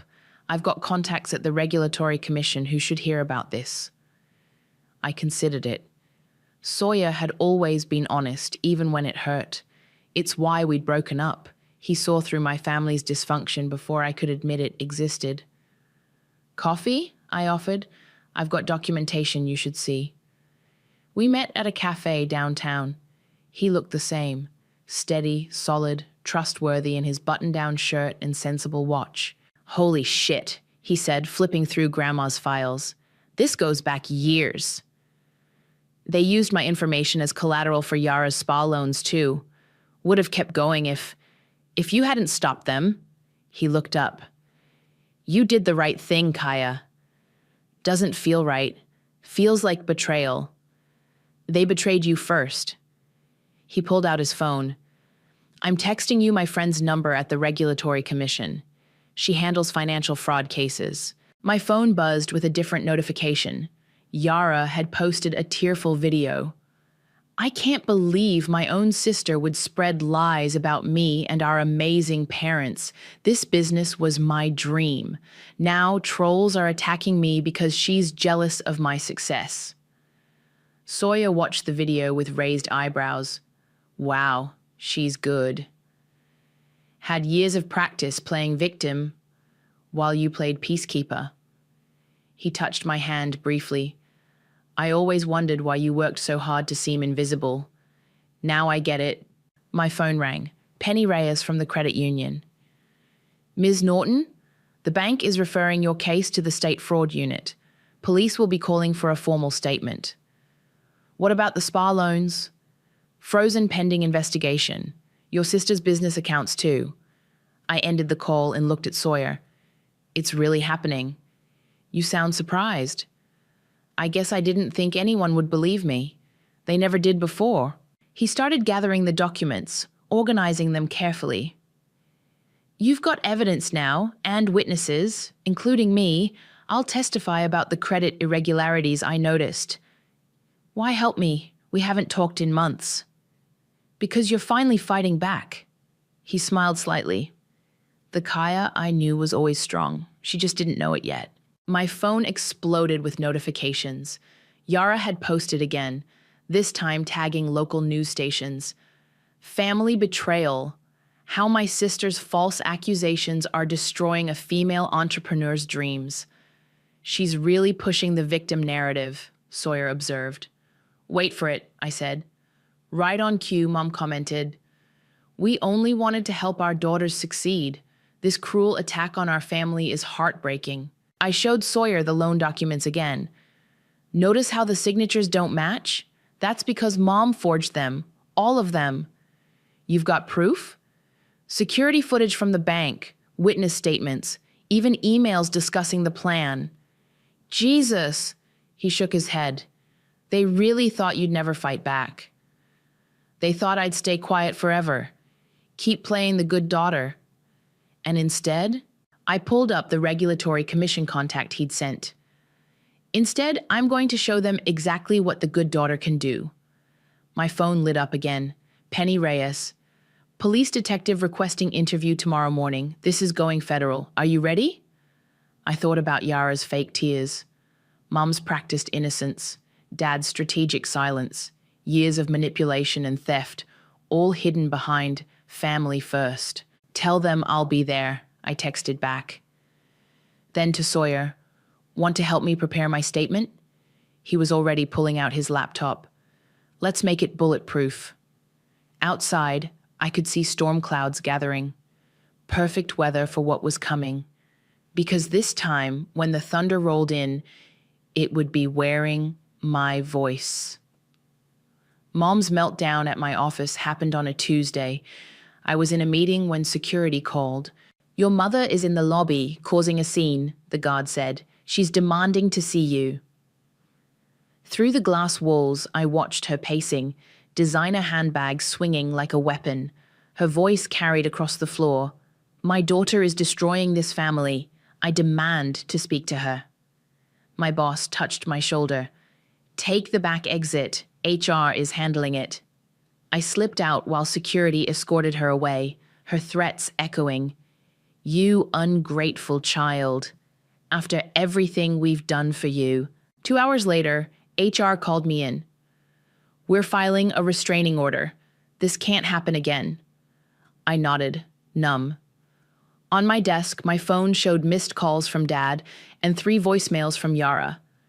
I played the first one. They're questioning me tomorrow about the loans. How could you do this to me? To us? The second. If I go down, I'm taking them with me. Is that what you want? The third was just crying. Elena brought me coffee. Your sister's trending again. Different hashtag this time. Sure enough, Chuck Yarragate was spreading. Former classmates were sharing stories, unpaid loans, borrowed money, mysterious credit card charges. The perfect facade was cracking. My phone rang, a number I didn't recognize. This is Detective Roberts. We need to discuss the fraud case against your family. I took the call in the conference room, hands steady as I detailed everything. The forged signatures, the fake witnesses, the pattern of financial abuse. One of the witnesses, Casey Ellis, was your father's friend? The detective asked. Yes, he signed as a witness but wasn't present for the loan signing. Interesting, because Mr. Ellis just contacted us, says he's willing to make a statement. My heart jumped. Casey had been Dad's friend for 20 years. If he was talking... He claims your parents pressured him to sign, the detective continued. Says there were other documents too. Would you be willing to come in tomorrow morning? I'll be there. I called Grandma on my way home. Casey Ellis flipped, I told her. Not surprised. Your father's friends always were weak links. She paused. Be careful. Your mother's getting desperate. How do you know? She tried to access my bank accounts this morning. Good thing I changed all my passwords years ago. I thought about Mom's face at my office, the wild look in her eyes. What's her next move? When cornered, she'll try to destroy whatever she can't control. Grandma's voice hardened. Lock down everything. Bank accounts, social media, email, and Kaya? Don't be alone with any of them.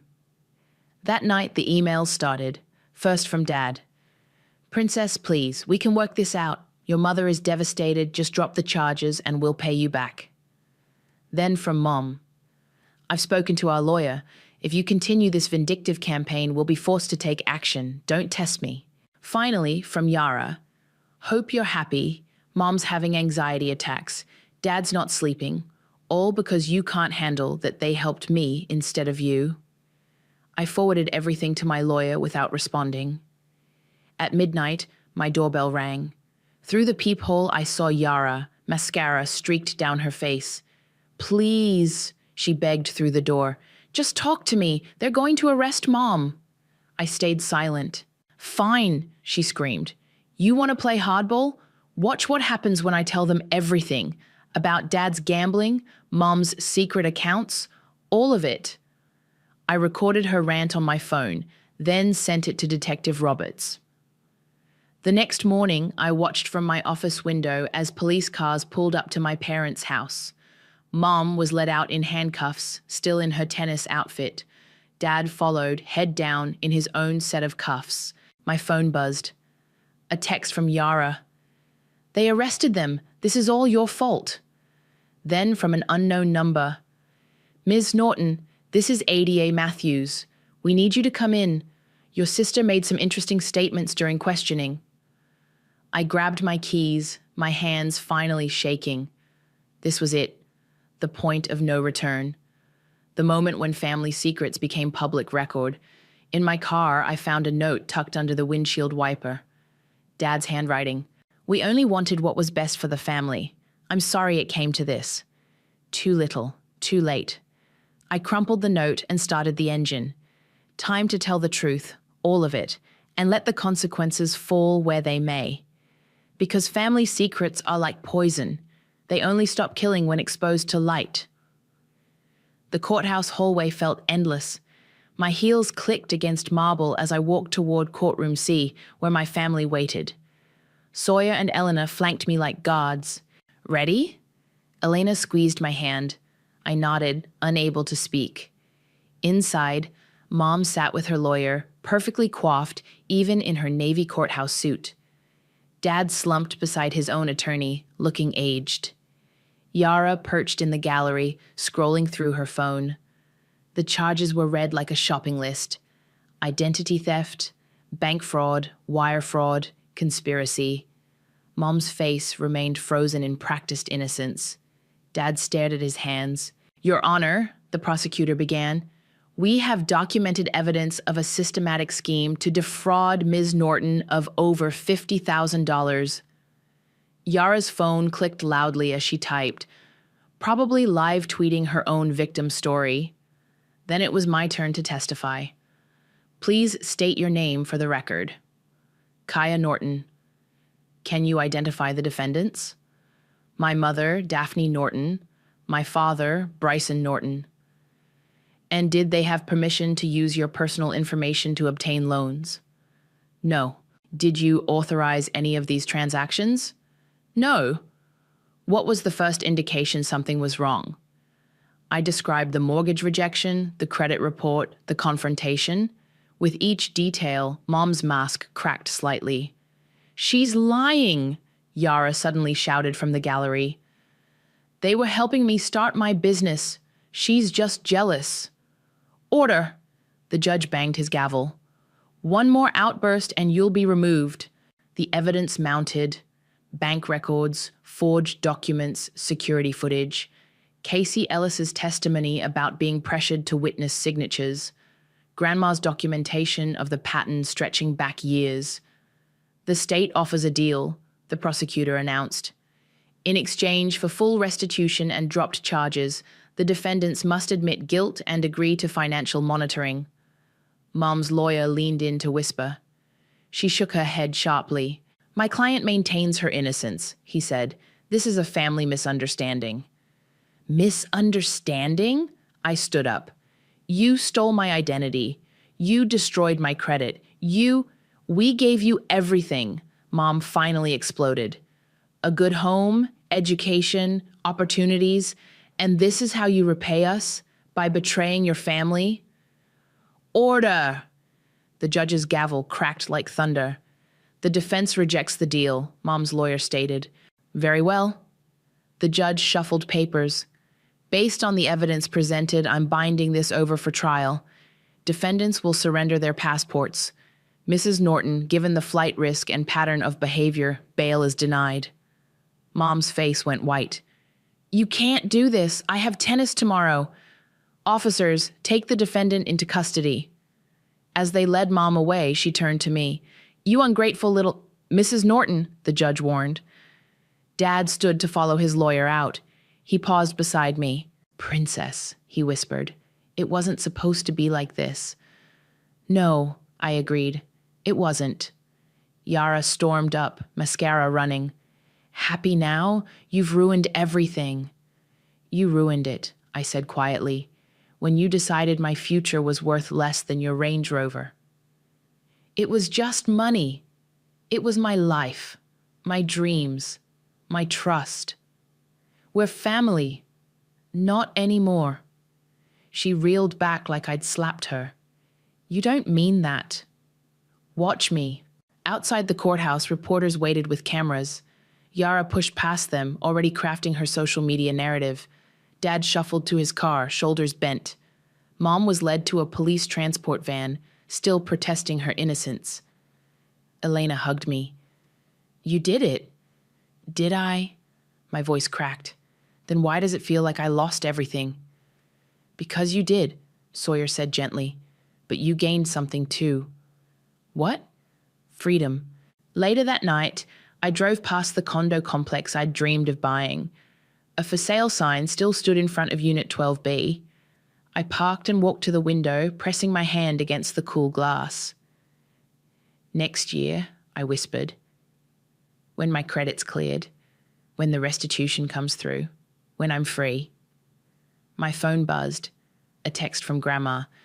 You did what I couldn't. Proud of you, baby girl. Then from Elena. Wine and pizza at my place? You shouldn't be alone tonight. And finally, from an unknown number, Dad. I'm sorry for everything, not just today, for all of it. I blocked his number without responding. Some bridges need to burn so you can't walk back across them. Some families need to break so you can finally break free. I touched the window one last time, then turned away. Next year would come soon enough. Tonight was for mourning what I'd lost, celebrating what I'd gained, and learning to live with both. The keys to Unit 12B felt heavy in my hand. Through the window, morning sunlight painted the empty living room gold. Ready? The realtor smiled encouragingly. I unlocked the door, stepping into my future. Not the luxury condo I'd originally dreamed of, but something better. A space bought with clean money and clear conscience. My phone buzzed. A news alert. Local influencer pleads guilty to financial fraud. The article showed Yara entering the courthouse. No designer clothes or perfect makeup this time. Just a tired young woman facing consequences. The kitchen has great natural light, the realtor said, opening curtains. Perfect for morning coffee, I agreed, imagining quiet moments without drama or guilt. Elena arrived with the first box, Sawyer behind her with a lamp. Where's this going? Elena asked. Living room, by the window. We worked in comfortable silence until my phone rang. The prison's number. Aren't you going to answer? Elena asked. No. I hadn't accepted Mom's calls in weeks. Her last voicemail said enough. When you're done with this childish revenge, we'll discuss how to fix the damage you've caused. Some damage shouldn't be fixed. The doorbell rang, Grandma holding a housewarming gift. Every home needs good tea, she said, unwrapping a vintage tea set, and better memories. We set it on the kitchen counter, sunlight catching the delicate porcelain. Your mother called me, Grandma said, wanted me to convince you to drop the restitution claims. And I told her karma doesn't negotiate. She touched my cheek. Neither should you. The movers arrived with furniture. As they worked, my phone lit up with a text from Dad. The house feels empty without you. Please come home. Home. Such a loaded word. I looked around my new space. Bare walls waiting for photos, empty shelves ready for books. No guilt, no manipulation, no stolen dreams. This is home, I said aloud. Eleanor appeared with another box labeled kitchen. Mail came, she said, handing me an envelope. From the court. Inside was a restitution order.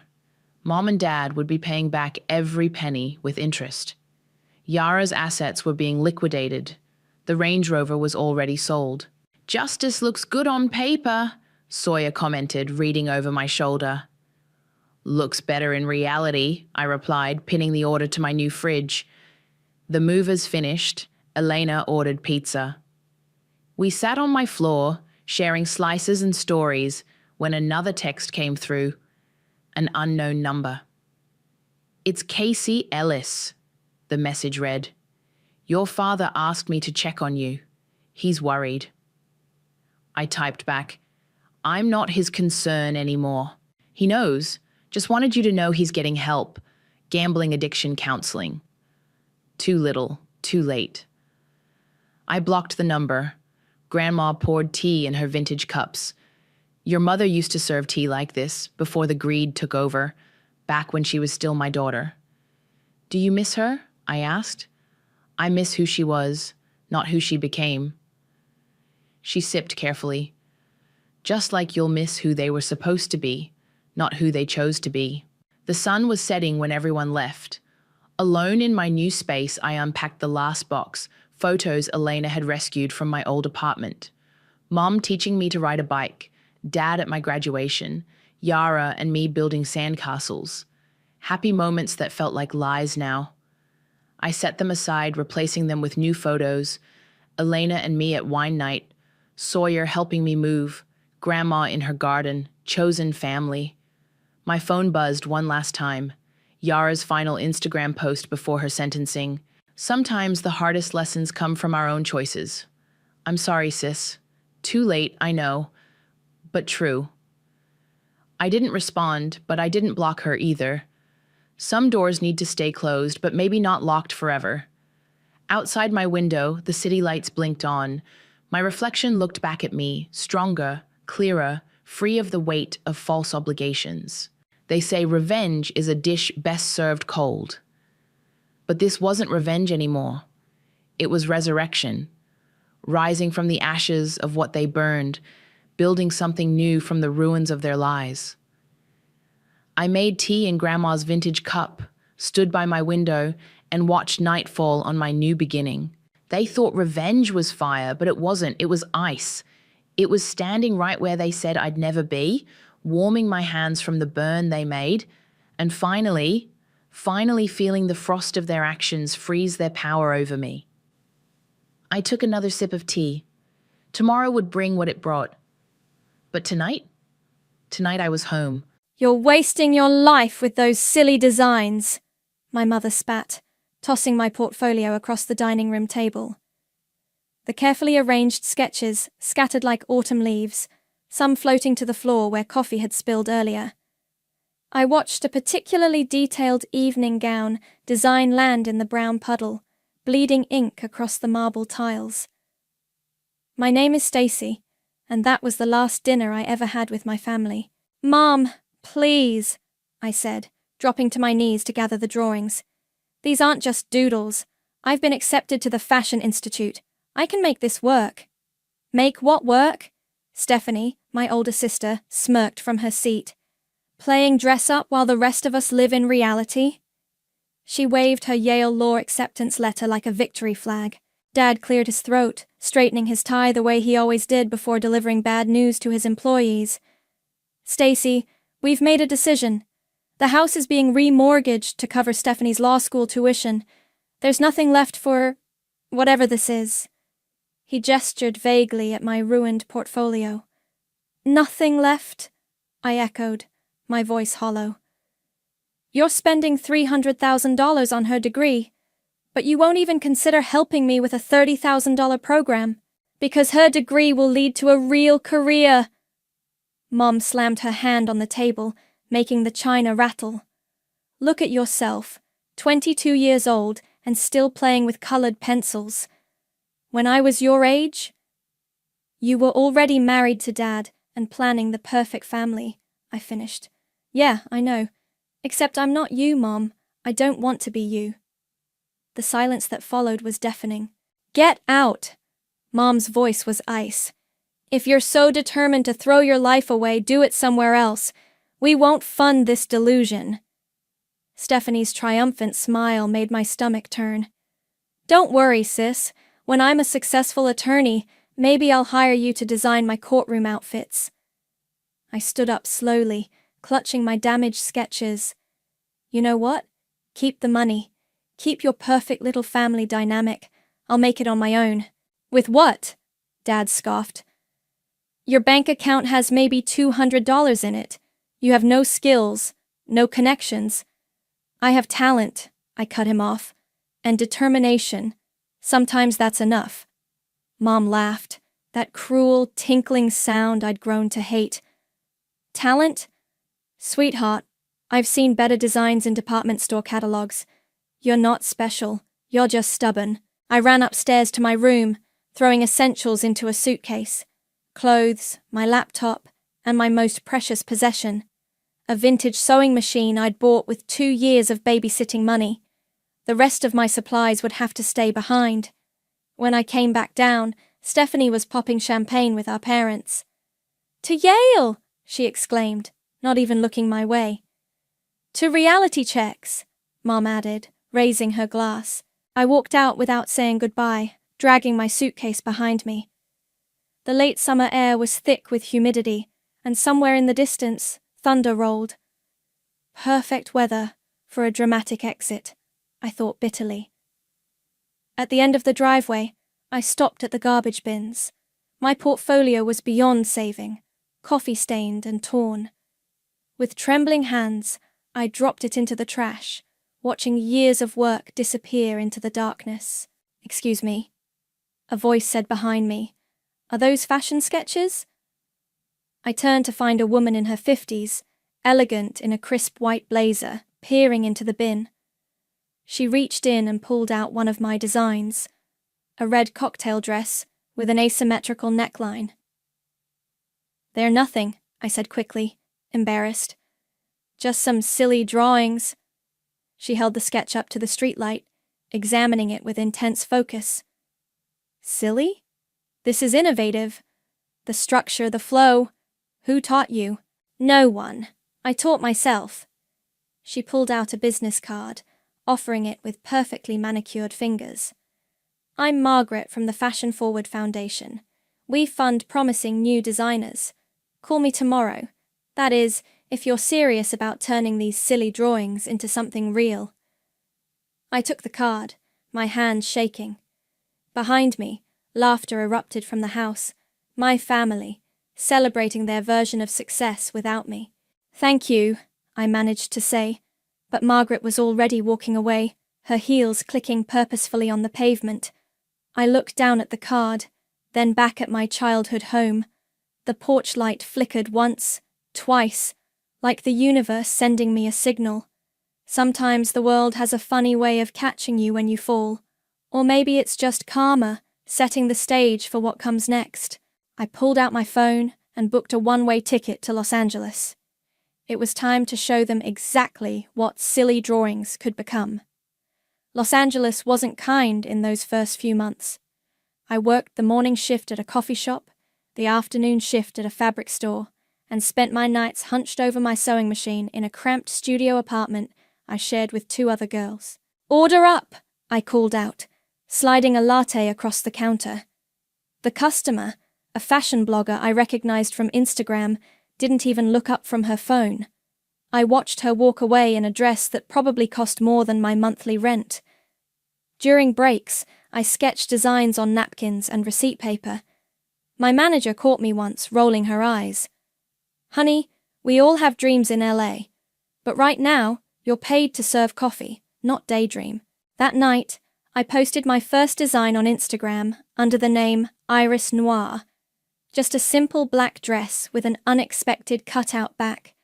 No face, no real name, just the design speaking for itself. 3 likes, 2 from bots. "Keep going," Margaret had said during our first meeting at the foundation. "Success isn't overnight. It's built in the quiet hours when everyone else is sleeping." So I did. I worked, I designed, I posted. Day after day, piece by piece. Then came the message that changed everything. "OMG, is this available for purchase?" The notification lit up my phone at 2 a.m. The sender was a minor reality TV star with 500,000 followers. I nearly dropped my coffee pot the next morning when I saw her follow-up message. "I need this for an event next week. Name your price." I stayed up all night sewing, my fingers bleeding from pinpricks. The dress cost me $89 in materials. I charged $500 and felt guilty about it. She posted a photo wearing it. By midnight, my inbox had exploded. "Stacy!" a familiar voice called out across the coffee shop a week later. "Stacy! Oh my God!" I looked up to see Greta, my best friend from high school, waving frantically. She'd moved to LA years ago to work in PR. "I can't believe it's you!" She hugged me tight, then pulled back. "Wait, why are you working here? I thought you'd be living my dreams?" I laughed bitterly. "Yeah, well, dreams need funding." Her eyes narrowed. "Hold up, are you Iris Noir?" I nearly dropped the coffee pot. "How did you—" "The design style. I'd know it anywhere. That dress that went viral last week? Pure Stacy." She grabbed my arm. "We need to talk. Now." Over my break, I showed her my Instagram page, my sketches, my tiny workspace at home. "This is incredible," she said, scrolling through the orders piling up in my DMs. "But you're doing it all wrong. You need a website, a business plan, a proper PR strategy." She looked up at me. "Let me help. I can't pay you. Give me 10% of the business, and we'll call it even." Within a month, Iris Noir had a sleek website and a waiting list. Greta's PR magic turned my anonymity into mystique. The designer who lets the clothes speak became my trademark. Then came the message from Case and Murray. "Dear Iris Noir," it read. "I represent a private investment group interested in emerging designers. We've been watching your growth with interest. Attached is a preliminary offer for funding, contingent on one condition. You maintain your anonymous brand identity. We believe it's your strongest asset." The number in the attachment made me dizzy. "It's legitimate," Greta confirmed after making some calls. "Case and Murray is known for spotting underground talent. But why the anonymity clause?" I thought about my family, about Stephanie's smug face, about my mother's dismissal of my silly designs. "Because sometimes the best revenge is letting people wonder," I said, signing the contract. That night, I checked my sister's Instagram. She'd posted a long rant about homeless people in LA, not trying hard enough to improve their lives. The irony wasn't lost on me as I counted the coins for my bus fare home. 6 months later, Iris Noir opened its first boutique. I watched from across the street as fashion editors and influencers lined up around the block. Nobody knew that the mysterious designer was the same girl who'd served them coffee months before. My phone buzzed. A text from Greta. You should be in there. Not yet, I replied. This is just the beginning. I walked past the store, just another face in the crowd, and caught a glimpse of my designs in the window. Clean lines, bold choices, undeniable talent. Everything my family said I didn't have. Sometimes success is the sweetest when nobody knows it's yours. At least, not yet. I pulled my jacket closer and headed home to keep working. After all, empires aren't built in a day. They're built in secret, one stitch at a time. Miss Noir, your 9 o'clock is waiting. My assistant's voice crackled through the intercom. I smiled at the formality, 8 years later, and it still felt surreal hearing that name. From my office on the 48th floor, Los Angeles sprawled out like a glittering carpet. 300 employees worked below me now, none knowing their CEO's real identity. Even the cleaning staff had signed NDAs. Kaysen, I greeted my COO as he entered. What's so urgent? He placed a thick folder on my desk. The Morrison Group acquisition is complete. We now own controlling interest in Pacific West Lending. A mortgage company? I raised an eyebrow. That's quite a departure from fashion. Diversification is key, he replied with his characteristic poker face. Though there's something specific you should see. He flipped to a page marked with a red tab. This property. My heart stopped. There it was, my childhood address, listed under high-risk mortgages. Your family's house, Kaysen said quietly. They've missed 3 payments. My phone buzzed. A Instagram notification. Stephanie Ellis Law tagged you in a post. I opened it, my jaw clenching. There was my sister, perfectly posed at our parents' annual Sunday roast. The caption read, "Another successful week. Just won a major trademark case. So blessed to have such a supportive family. Blessed and grateful, your lawyer life." The comments were full of relatives praising her success. Aunt Linda, "So proud of you, a real career woman." Uncle Rob, "That's our girl, making the family proud." Pull up Stephanie's financial records, I told Kaysen. His fingers flew across his tablet. She's drowning in debt, student loans, credit cards. She's been borrowing money to maintain appearances. The trademark case? She lost it. Her firm is considering termination. I leaned back in my chair, processing this information. And our parents? Remortgaged the house to help cover her law school debts. Current market value is about $800,000. They owe $950. A knock at the door interrupted us. Greta burst in, her face flushed with excitement. "Have you seen the latest numbers? Iris Noir just hit $1 billion in annual revenue. We need to—" She trailed off, noticing the tension. "What's wrong?" I handed her my phone, open to Stephanie's post. She scrolled through it, her expression darkening. "Still playing perfect princess, I see. Want me to leak those financial records to page 6? "No," I said, standing up. "I have a better idea." I turned to Kaysen.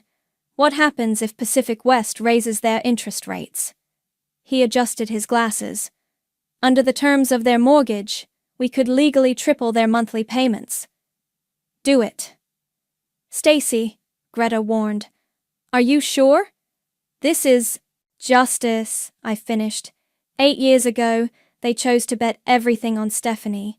Let's see how that bet pays off. My phone buzzed again. A text from Serenity, my young intern. "OMG! Someone just came in wearing an original Iris Noir to their divorce proceedings." Justice in style. I couldn't help but laugh at the timing. "There's more," Kaysen added. "Your father has been trying to network his way to a meeting with Iris Noir. Apparently, they want to appeal directly to the CEO for leniency." "Decline it," Greta said automatically. "No," I replied, surprising them both. "Accept it, but not yet. Let them sweat a little first." I walked to the window, watching the fashion district bustle below. Somewhere down there, A young designer was probably sketching dreams on coffee shop napkins, just like I once did. Send them a formal notice, I instructed. Give them 30 days to bring the account current. When they can't, have them submit a written appeal. I want to see them grovel. That's cold, Greta said admiringly. I love it. My office door opened again. Ms. Noir? Serenity poked her head in. The Vogue team is here for the winter collection preview. Tell them I'll be right there. I turned to Kaysen and Greta. Let's keep this quiet for now. I want to handle it personally. After they left, I opened Instagram one more time. Mom had commented on Stephanie's post. So proud of my successful daughter. Some people choose the hard road, but you chose wisely. I clicked on my own profile, the mysterious Iris Noir, followed by millions, face never shown. My latest post was a black evening gown, sophisticated and sharp, like a weapon dressed in silk. The caption read, "Success is the best revenge." The comments flooded in. Queen. Iconic. How do you keep outdoing yourself? If they only knew. I grabbed my designer sunglasses and headed to the conference room. Time to show Vogue the new collection. Designs that would be in every major store window when my family's house went into foreclosure. Sometimes Karma needs a little help getting dressed. What do you mean? Triple. Dad's voice echoed through my office speakerphone. I sat silently in the dark, listening to the conference call between my parents and Pacific West's automated customer service. As per Section 12B of your mortgage agreement, the new ownership reserves the right to adjust interest rates with 30 days' notice, the representative droned. This is ridiculous, Mum cut in. We've been customers for 20 years. Where's your humanity? I muted my end of the line, sipping my coffee. The same coffee shop where I'd once worked now catered exclusively to Iris Noir's headquarters. I understand your frustration, Mrs. Get me your supervisor. No, get me the CEO. This is highway robbery. I apologize, but Iris Noir doesn't take personal appointments. I nearly choked on my coffee. The representative had just accidentally revealed the parent company's identity. On my other screen, I watched their Google searches spike. Iris Noir CEO, Iris Noir company owner, Iris Noir real name. My phone lit up with a text from Stephanie. Mom's hysterical. Need your legal expertise now. I forwarded it to Greta, who replied with a cry-laughing emoji.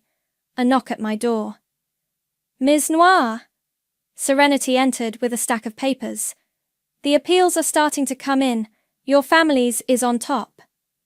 I picked up the letter, written in my mother's perfect penmanship. Dear Ms. Noir, we are writing to appeal for mercy.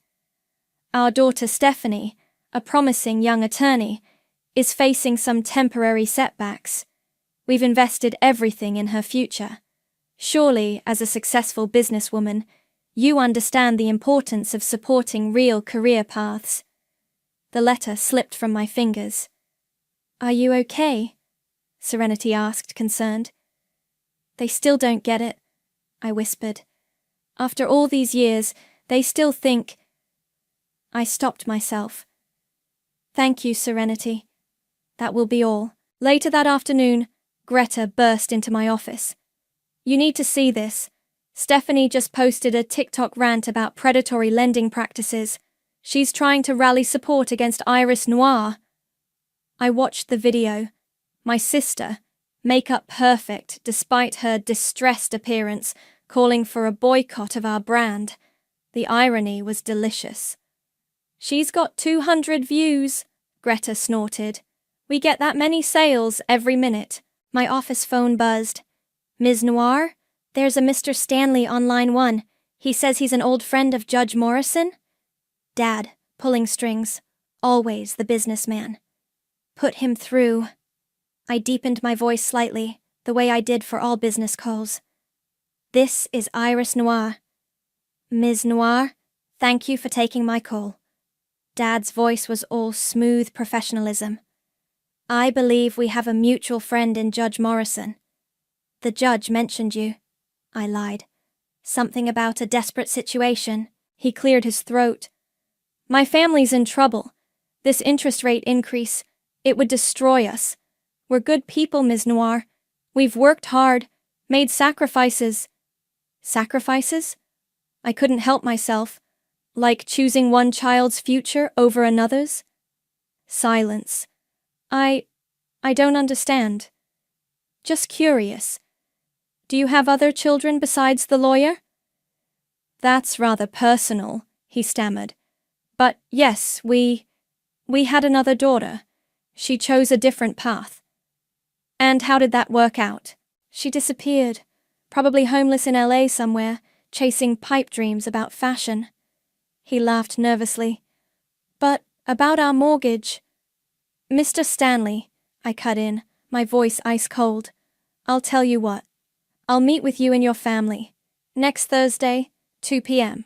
My office. Thank you. Thank you so much. Don't thank me yet. I hung up. Greta, who'd been listening, whistled low. That was twisted. I love it. Get me our best makeup artist, I told her. The one who does transformations for movies. For Thursday's meeting, I want to be unrecognizable. Already on it. But Stacy, she sat down across from me. Are you ready for this? To face them? I pulled up Stephanie's TikTok again. In the background of her video, I could see my old room, converted into a home gym. All traces of my existence erased. They erased me once, I said quietly. Now I get to return the favor. My phone pinged with a news alert. Iris Noir's holiday collection sells out in minutes. Mystery designer's empire continues to grow. Below, it was another alert. Pacific West Lending announces aggressive new collection policies. I closed both notifications and pulled up the family photo from Sunday roast. They looked so smug, so certain of their choices. In 1 week, I'd be sitting across from them in this very office. Send the official meeting confirmation, I told Greta, and make sure the conference room temperature is set to 65 degrees. That's oddly specific. I smiled. Mom always said cold rooms make people uncomfortable, and uncomfortable people make mistakes. Like underestimating their daughter. Hold still, the makeup artist muttered, adding another layer of contouring to my face. When I'm done, your own mother won't recognize you. That's the point, I said, watching my reflection transform. The woman in the mirror looked a decade older, sharper, with high cheekbones and calculating eyes. A stranger wearing my skin. Greta paced behind me. They're in the lobby. Your mother's wearing that awful pearl necklace she always bragged about. The one she promised would be mine if I grew up to be somebody. I laughed. How fitting. A knock at the door. Serenity entered, clutching her tablet. Ms. Noir, I was organizing the design archives and found something interesting. She held up a familiar sketch. My red cocktail dress from that night 8 years ago, coffee stains still visible on the edges. Where did you find this? Margaret from the Fashion Foundation donated her entire collection to us last month. She passed away last week. My chest tightened. I hadn't known. She left a note with this sketch, Serenity continued. Sometimes the greatest acts of kindness are simply believing in someone when no one else will. Ms. Noir? My assistant's voice crackled through the intercom. The Ellis family is getting restless. I stood up, smoothing down my black designer suit. One of my own creations, naturally. Let's not keep them waiting. The walk to the conference room felt like floating. Through the glass walls, I could see them. Mom nervously adjusting her pearls, Dad pretending to check his phone, Stephanie in a knockoff designer suit, trying to look important. Remember, Greta whispered, you're Iris Noir. You're untouchable. I entered silently, letting them squirm for a moment before speaking. Mr. and Mrs. Ellis, Miss Stephanie, please, sit. Ms. Noir, Dad started, extending his hand. I ignored it. Let's discuss your situation. I opened their file. 3 missed payments, multiple late fees, a history of refinancing to fund. What exactly? My daughter's law degree, Mom said proudly. She's very successful. Is she? I slid across a printout of Stephanie's credit report. Because according to this, she's about to be terminated from her firm. Something about losing major cases? Stephanie's face went white. How did you... I make it my business to know everything about people who owe me money. I turned to another page, including the fact that you've been lying to your parents about your income while borrowing money from them. Now see here, Dad bristled. Our family matters are private. Nothing is private when you're in debt, Mr. Ellis. Tell me, was it worth it? Betting everything on one child? Mom's eyes narrowed. What do you mean? I understand you had another daughter, the one you cut off for pursuing fashion design? That's not... We didn't... Mom stuttered. Stacy made her choice. And how's that choice looking now? I gestured to the office around us. The fashion industry seems to be doing quite well. What does this have to do with our mortgage? Stephanie snapped. I pressed a button, and the walls lit up with digital displays. Sales figures, revenue charts, global market presence, all showing Iris Noir's meteoric rise. Everything, I said softly, because choices have consequences.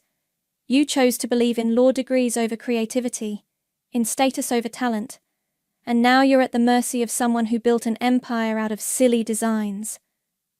The colour drained from Mum's face. What did you say? Your appeal is denied, I continued, standing.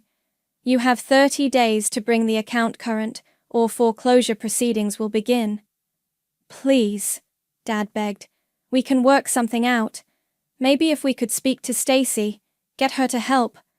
Stacy? I laughed coldly. The homeless failure chasing pipe dreams in LA? Why would she help you? Because she's family, Mom whispered, but her voice wavered. Family? I pressed a final button. The screens filled with their social media posts from the past 8 years. Every dismissive comment about artists, every boast about Stephanie, every family photo where my absence wasn't even noticed. You don't get to play the family card now, I said, walking to the door. Meeting's over. Wait, Stephanie called out. Do I know you from somewhere? I paused, hand on the doorknob. For a moment, I considered revealing everything, but looking at their desperate faces, I realized something. The anticipation of karma is sometimes sweeter than its delivery. No, I said finally, but you will. I left them sitting there, surrounded by evidence of their mistakes, and walked back to my office where Greta waited. Well, she asked, tell Kaysen to start the foreclosure paperwork. I looked out at the LA skyline. And call my stylist. For the next meeting, I want them to see exactly who they threw away. Sometimes the best revenge is served in installments. The foreclosure notice arrived on a Tuesday. I watched through the security feed as a courier delivered it to my childhood home. Mom's hand shook as she signed for it. They're here, Greta announced, exactly 1 week later. And Stephanie's wearing one of our dresses. A knockoff, obviously. How fitting. I stood before the mirror, examining my transformation. This time there was no heavy makeup, no aging contours. Just me, but elevated, polished, powerful. The real Stacy, the one they never thought I could become. Are you sure about this? Greta squeezed my hand. I've never been more sure of anything. The conference room was colder today, just as I'd ordered. Mum clutched her pearls, shivering slightly. Dad's suit looked wrinkled. He'd probably slept in his car again, based on the security reports. Stephanie paced nervously, her fake designer heels clicking on the marble floor. "Please sit," I said, entering the room. My voice was my own this time, no affected accent or deeper tone. Mom frowned, tilting her head. Recognition flickered in her eyes, but confusion won out. It had been 8 years, after all. "Ms. Noir, please," Dad began, his voice breaking. "We've exhausted every option. We've called every bank, every friend." "Even Stacy," Stephanie interrupted. "We tried finding her, but she's just gone." "Gone?" I raised an eyebrow. "Or just not looking to help the people who threw her away." "We didn't throw her away," Mom protested. "We were trying to protect her from wasting her life on silly designs," I finished, watching their faces freeze. "Tell me, how much is that dress you're wearing worth, Stephanie?" She glanced down at her knockoff. It's an Iris Noir original." "No," I said softly. "It's a cheap copy of my spring collection. The real one costs $12,000. I should know. I designed it." The silence was deafening. "What?" Mom's voice was barely a whisper. "What did you say?" I stood, walking to the window. "You know, I used to sketch designs in this very spot. Back when I was serving coffee downstairs. Before Iris Noir existed. Before I built this tower. Before I bought the company that holds your mortgage." "No," Dad breathed. "It's not possible." I turned back to face them. "Still think I should have gone to law school, Mother?" Stephanie stumbled backward, knocking over her chair. "Stacy? In the flesh." I smiled, not warmly. "Though I go by Ms. Noir in this building." Mom's pearls clattered against the table as her hand flew to her throat. But you were nothing. You had nothing. I had talent and determination. Remember? The 2 things you said would never be enough?" Dad stood up, his businessman facade cracking. "Sweetheart, if we'd known..." "Known what?" I cut him off. "That I'd succeed. That's the problem, Dad. You never thought I could. You bet everything on the wrong daughter." "Is that what this is about?" Stephanie found her voice. "Revenge? You're going to make our parents homeless because you're bitter?" "Bitter," I laughed. "I'm worth billions. I have stores in 30 countries. My designs are worn by queens and presidents. I'm not bitter, Stephanie. I'm triumphant." I pressed a button, and the screens lit up with headlines. Iris Noir, the billion-dollar mystery. Fashion's most enigmatic success story. The designer who conquered the world. "This building?" I continued. "I own it. That law firm you're about to be fired from? I'm their biggest client. That house you're about to lose? I could buy it 1,000 times over with what I make in a month." "Then help us," Mom pleaded. "We're family." "Family?" I picked up her foreclosure notice. "Like when you turned my room into a gym before I'd even left the driveway? Or when you celebrated Stephanie's graduations while telling everyone I was probably dead in a ditch?" Tears streaked Mom's makeup. "We were wrong. We see that now." "No," I said quietly. "You're not sorry you were wrong. You're sorry I succeeded. There's a difference." "What do you want?" Dad asked. "Money? Public apology?" "I want you to feel what I felt. To know what it's like to have everything you built crumble because someone decided your dreams weren't worth believing in." I walked to the door, then paused. "You have 24 hours to vacate the property. Consider this your official notice." "Stacy, please!" Mom called out. I turned one last time. "It's Ms. Noir. Stacy was the daughter you threw away. I'm the woman who rose from those ashes." The door closed behind me with a satisfying click, leaving them in the cold room with nothing but the weight of their choices. And outside, the Los Angeles sun shone brilliantly on the Iris Noir logo, 48 stories high. I made it halfway to my office before the clicking of heels behind me grew louder.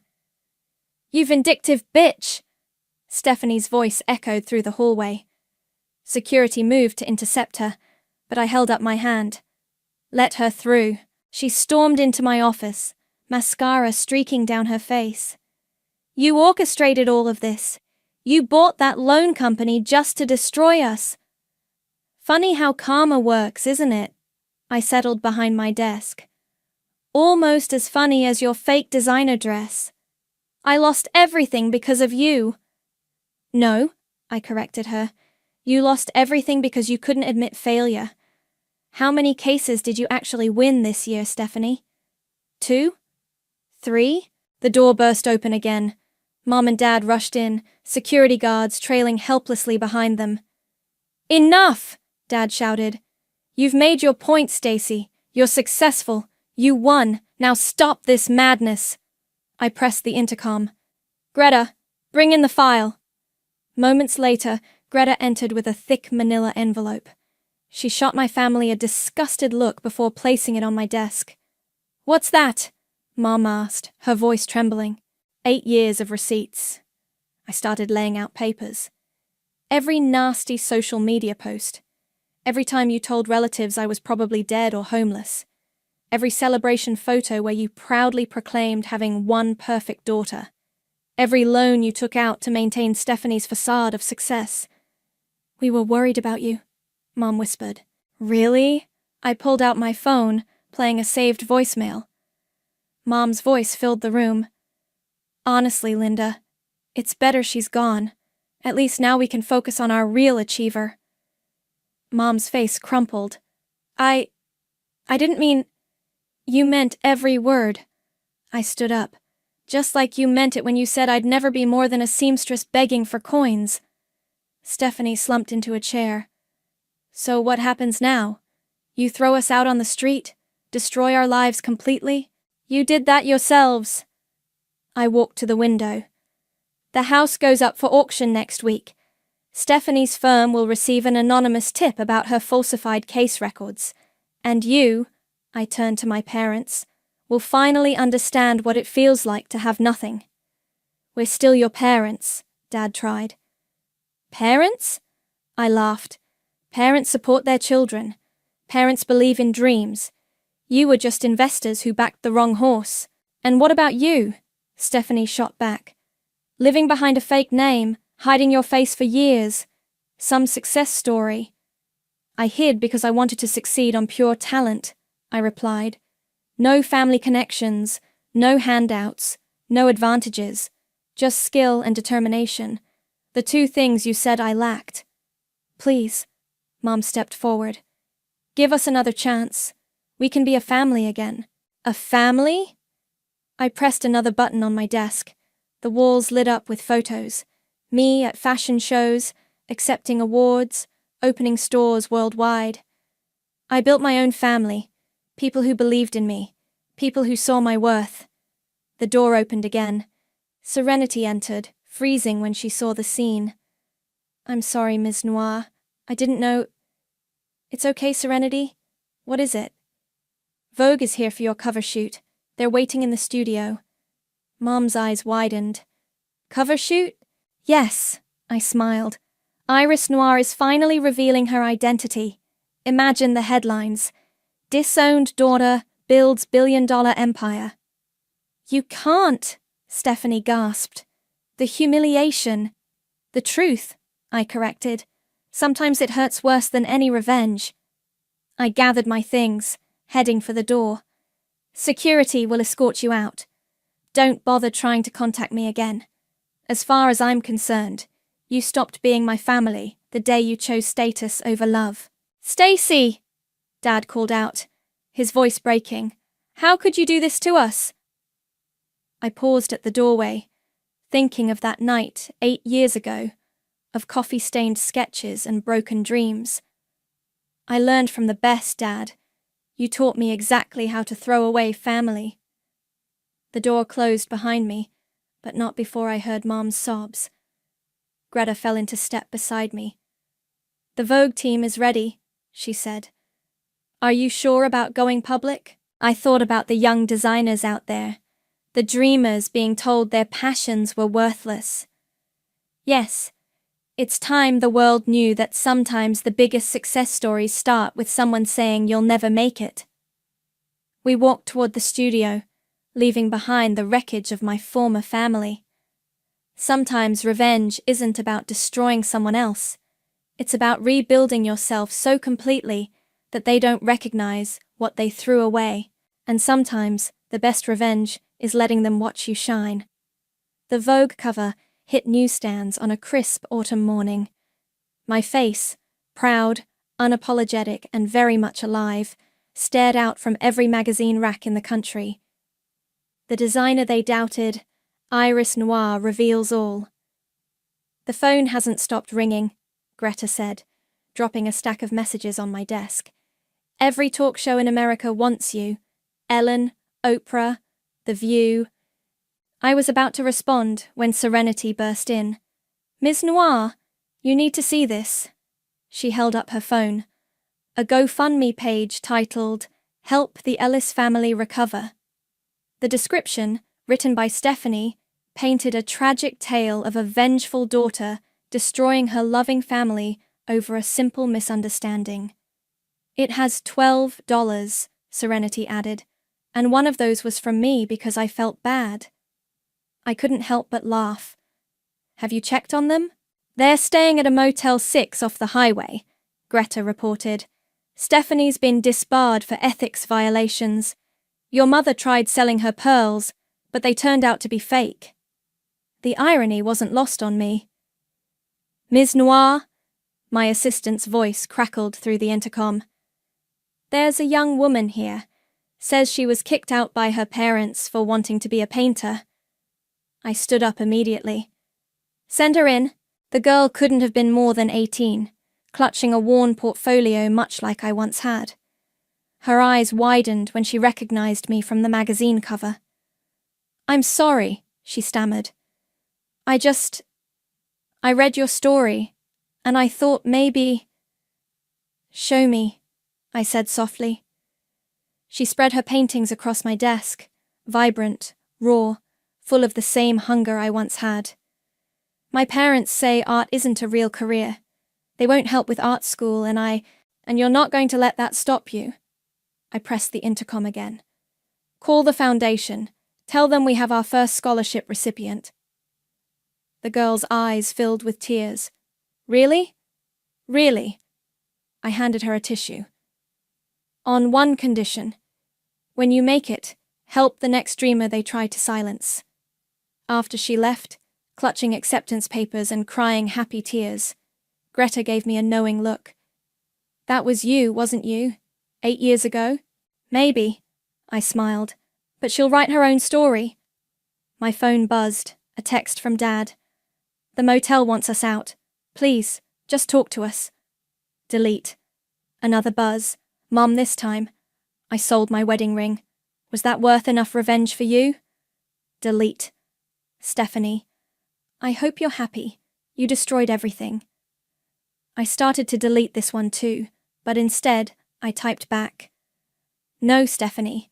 I built everything. You destroyed yourselves. Block. The auction is tomorrow, Greta reminded me. Are you going? I looked out at the city, at the billboards bearing my designs, at the stores with my name. No, but I want you to buy the house. What? Why? Because I'm turning it into a design school, for kids whose families don't believe in them. I handed her the paperwork. The Iris Noir Foundation for Creative Dreams. That's... Greta wiped her eyes. That's perfect. A knock at the door. Kaysen entered with a small package. This was left at reception. It's been scanned. It's safe.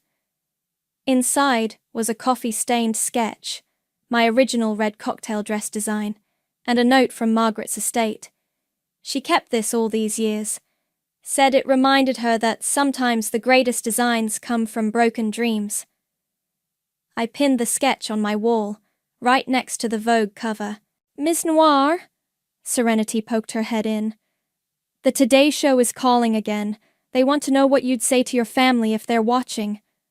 I thought about it for a moment, then smiled. Tell them I'd say thank you. Thank you? Greta looked shocked. Yes. Thank you for teaching me that the only approval I needed was my own. Thank you for showing me that sometimes the worst rejection leads to the best direction.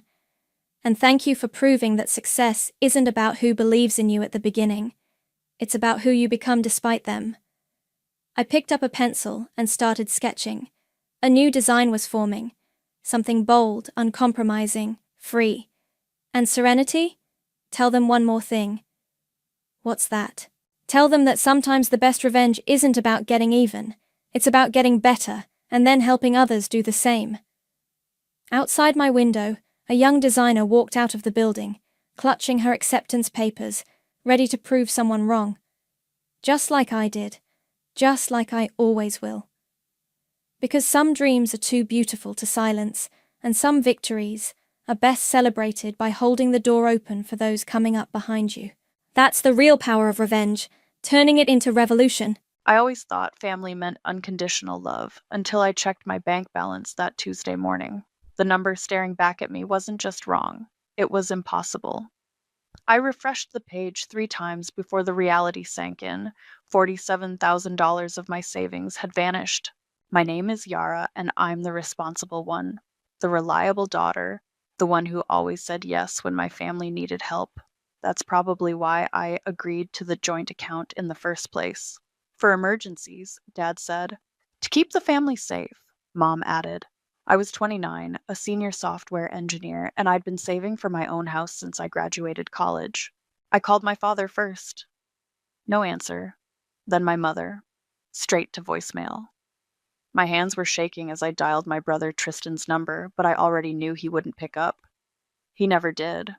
The drive to my parents' house took 20 minutes. I found them in the kitchen, Mom washing dishes, Dad reading the paper like it was any other morning. Where's my money? I stood in the doorway, phone clutched in my hand. Dad barely looked up. Good morning to you too, mija. Don't mija me. $47,000 is gone from our joint account. What happened?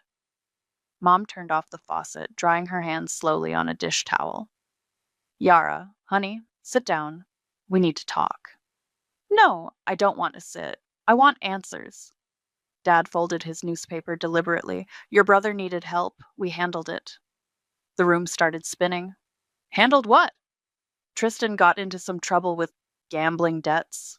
Mom's voice was barely a whisper. There was this man, Ramon. You took my house down payment to pay off Tristan's bookie? The words felt like acid in my mouth.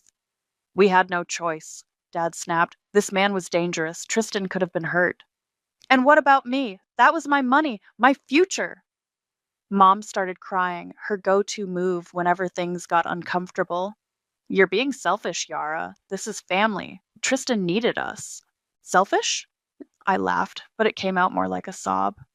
I've given you everything I could since I was 18. College fund for Tristan? I helped. New roof? I paid. Car repairs? Emergency dental work? All me. When do I get to stop being the family ATM? Dad stood up, his chair scraping against the tile. That's enough. You have a good job, a nice apartment. Your brother has nothing. We raised you better than this. Better than what? Better than expecting to keep my own money? Money comes and goes, Mom said, wiping her eyes. Family is forever. I left before they could see me cry. Drove home in a daze, barely remembering the trip. My phone buzzed with text messages, probably more guilt trips from Mom, but I ignored them. That night, my phone rang. Dad's number. I almost didn't answer, but something made me pick up. Silence on the line. Then I heard voices. Dad must have pocket-dialed me. Finally settled Tristan's debts with Yara's money. Dad's voice, distant but clear. He was talking to someone else. Francisco, that's terrible. Aunt Ruby's voice. Does she know how much? She found out today. Made a scene about it, too. Acting like we stole from her. You did steal from her. It was a joint account. Perfectly legal. Besides, what's she going to do? She always falls in line eventually. That's why we put the account in her name. She's the responsible one. And Tristan? Dad laughed. He's young. He'll figure it out. At least now we don't have Ramon breathing down our necks. I sat there listening, my whole body numb. They hadn't just taken my money. They'd planned it, used me, because I was reliable, because I always said yes. The call ended abruptly. Dad must have realized his phone was on. Within seconds, my screen lit up with a text from him. Sorry, pocket dial. I stared at those two words for a long time. Sorry. Such a small word for such a massive betrayal. In that moment, I realized I wasn't their daughter. I was their wallet with a pulse, their safety net, their backup plan. My phone buzzed again. A text from Tristan. Hey sis, heard you're upset. Can we talk? I didn't respond. Instead, I opened my laptop and started a new document. At the top, I typed Financial Transactions, Martinez Family, 2020-2023. Below that, I began listing dates, amounts, and patterns I'd noticed over the years. They thought they knew me. Reliable Yara. Responsible Yara. Yara who always forgives. But they had no idea what they'd just created. Because the thing about responsible people, we keep receipts, and I was about to show them exactly how responsible I could be. You're not going to like what I found, I told Fiona, sliding a folder across her desk. 3 weeks had passed since discovering the theft, and I'd spent every free moment building my case. Fiona, my former college roommate turned corporate attorney, opened the folder and started reading. Her eyebrows climbed higher with each page. Jesus, Yara, she looked up. These transfer patterns, they've been bleeding you dry for years. Keep going. I pointed to the last page. Check the signature on that loan document. She squinted at the paper. This is dated 2 years ago. A co-signed personal loan for $20,000? That's not my signature. Shit! Fiona leaned back in her chair. They forged it? Tristan did, probably with Dad's blessing. I pulled out my phone, playing the recorded conversation from last week. Mom's voice filled the room. Just sign it like you did last time, honey. Yara won't mind. Fiona rubbed her temples. You know what this is, right? It's not just theft anymore. We're talking fraud, identity theft, possible tax evasion. I know exactly what it is. I met her eyes. That's why I'm here. What do you want? I want everything they took from me, not just the money, the dignity, the respect. I want them to face consequences for once in their lives. Fiona stood up and walked to her office window. Remember when we were sophomores and that guy stole your research project? I smiled despite myself. You helped me prove he plagiarized it. And he got expelled.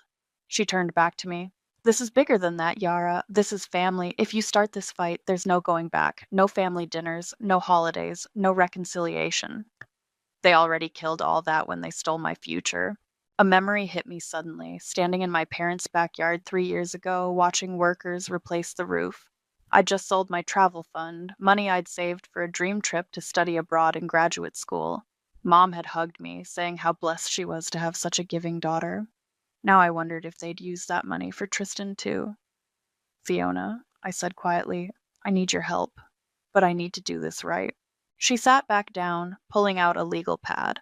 Revenge is a loaded gun. If you fire it, be ready for the kickback.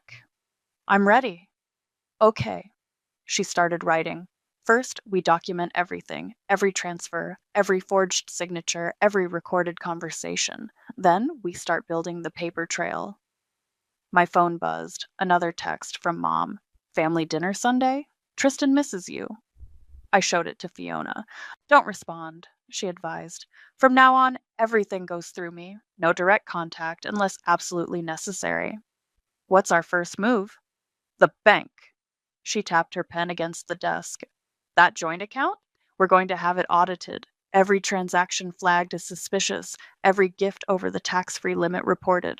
They'll know it was me. Of course they will, but they won't be able to prove it.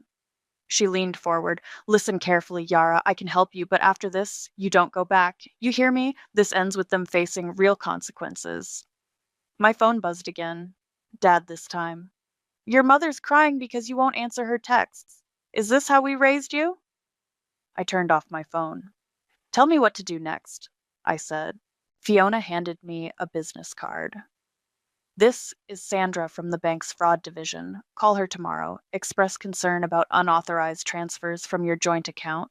Ask questions. Plant seeds of doubt. And then? Then we wait. Let the system do its job. She started making notes. Meanwhile, we'll gather evidence about that forged loan signature. That's your nuclear option if we need it. I thought about all the times I'd backed down, stayed quiet, been the good daughter, all the dreams I'd sacrificed because family came first, all the times Tristan got bailed out while I paid the price. One more thing, Fiona said, looking up from her notes. You need an alibi for what's coming. Start being visible, go to work events, post on social media, let people see you living normally. Why? Because when this hits, your family will try to paint you as bitter and vindictive. We need to show you're just a victim seeking justice. I nodded, standing up. Thank you, Fiona. Don't thank me yet. She closed the folder. This is going to get ugly before it gets better. Are you sure you want to do this? I thought about Dad's laughter on that accidental phone call, about Mom's tears being used as weapons, about Tristan's endless second chances. They raised me to be responsible, I said. Time to show them exactly how responsible I can be. Fiona's smile was sharp. Then let's get to work. Sandra from the bank's fraud division had kind eyes and a voice that could cut steel. Ms. Yara, can you explain why you believe these transfers were unauthorized? I sat in her office, wearing my most professional blazer, the one I saved for client meetings. I discovered several large withdrawals that I never approved. When I confronted my family, they admitted using the money to pay off my brother's gambling debts. I see. She typed something into her computer. And the payments were made to whom? A man named Ramon. He's some kind of bookie. I pulled out my phone. I have a recording of my father discussing the payment with my aunt. Sandra's eyebrows shot up as she listened to the recording. There seems to be some misrepresented purpose here. Would you be open to providing your side in a formal statement? Absolutely. While Sandra printed forms, my phone lit up with a text from Layla, my coworker. Your brother's here at the office looking for you. My stomach clenched. I texted back. Stall him. I'm not there. What exactly are you hoping to achieve here? Sandra asked, returning with paperwork. I want my money back, and I want to ensure this never happens again. She nodded, sliding the forms across her desk. These transfers were marked as gifts to avoid scrutiny, but given the circumstances, we may need to involve other departments. Other departments? Tax compliance, for one.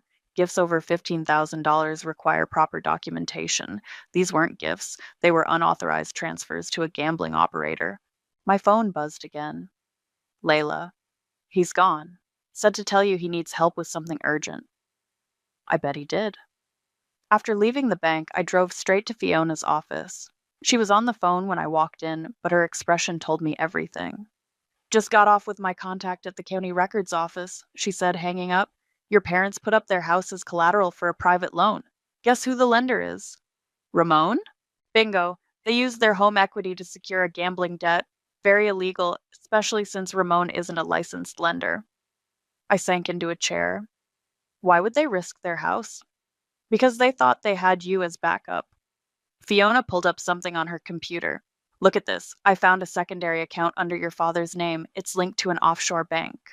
A failsafe, I realized, in case everything went wrong. Exactly. And guess what else? She turned the screen towards me. The account was opened the same day they drained your savings. My phone rang. Tristan. I let it go to voicemail. He showed up at my office today, I told Fiona. Don't engage. Not yet. She started typing. We need to document everything. Every call. Every visit. Every attempt at contact. My voicemail notification pinged. Tristan's voice filled the room. Sis, I know you're mad, but I really need your help. Just one more time. I promise. Call me back. Delete it, Fiona said, but save the timestamp. I did as she said, then asked, What's our next move? We follow the money. She showed me another document. Ramon's operation isn't exactly legal. Once the bank flags these transfers as suspicious, it'll trigger an automatic review. And my parents? They'll have to explain why they misrepresented the transfers as gifts. The IRS doesn't like that kind of creative accounting. My phone buzzed with a text from Mom. Your father's blood pressure is through the roof because of this bank investigation. Is this what you wanted? Fiona read it over my shoulder. Classic manipulation. Don't respond. I wasn't planning to. Good. She closed her laptop. Because tomorrow things get interesting. The bank's fraud division is going to request documentation for every major transfer from the past 3 years. They won't have it. Exactly. And when they can't produce it? She smiled. Well, let's just say the dominoes will start falling. I stood up to leave, but Fiona caught my arm. Yara, remember what I said about kickback? It's starting. They'll try to guilt you, shame you, maybe even threaten you. Are you ready for that? I thought about the text from Mom, about Tristan's desperate voicemail, about Dad's hidden account. They taught me everything I know about responsibility, I said. Time for their lesson plan to backfire. As I walked to my car, another text came through, this time from Aunt Ruby. I know what they did to you. When you're ready to talk, I'm here. I showed it to Fiona, who was walking me out. Keep that one close, she advised. We might need her later. The sun was setting as I drove home, casting long shadows across the city. Somewhere out there, my family was probably having dinner, making plans, thinking they still had control. They had no idea what was coming. The first crack appeared exactly where Fiona predicted, in the tax paperwork.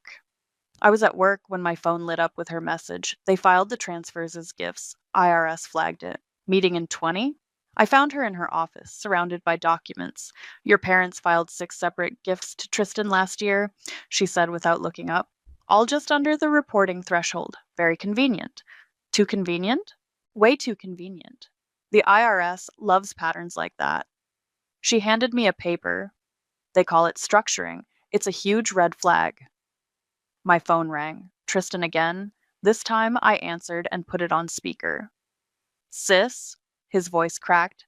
Please, I need to explain. I'm listening. Look, I messed up. I know that, but I'll pay you back someday, I swear. Just, can you call off these investigators? I caught Fiona's eye. She nodded, pressing record on her phone. How exactly did you plan to pay me back, Tristan? I don't know yet, but I will. You know me, I always figure something out. Like you figured out how to forge my signature on that loan? Silence. Yeah, I know about that too. That wasn't. Mom and Dad said it would be okay. They said you'd understand. Understand fraud? Don't be dramatic. His voice hardened. They were right. You always think you're better than us. The line went dead. Fiona stopped recording. Well, that was helpful. How so? He just admitted to the forgery and implicated your parents as co-conspirators. She added the recording to her evidence file. Plus, it shows a pattern of behavior. They knew what they were doing was wrong. My laptop pinged with an email from Sandra at the bank.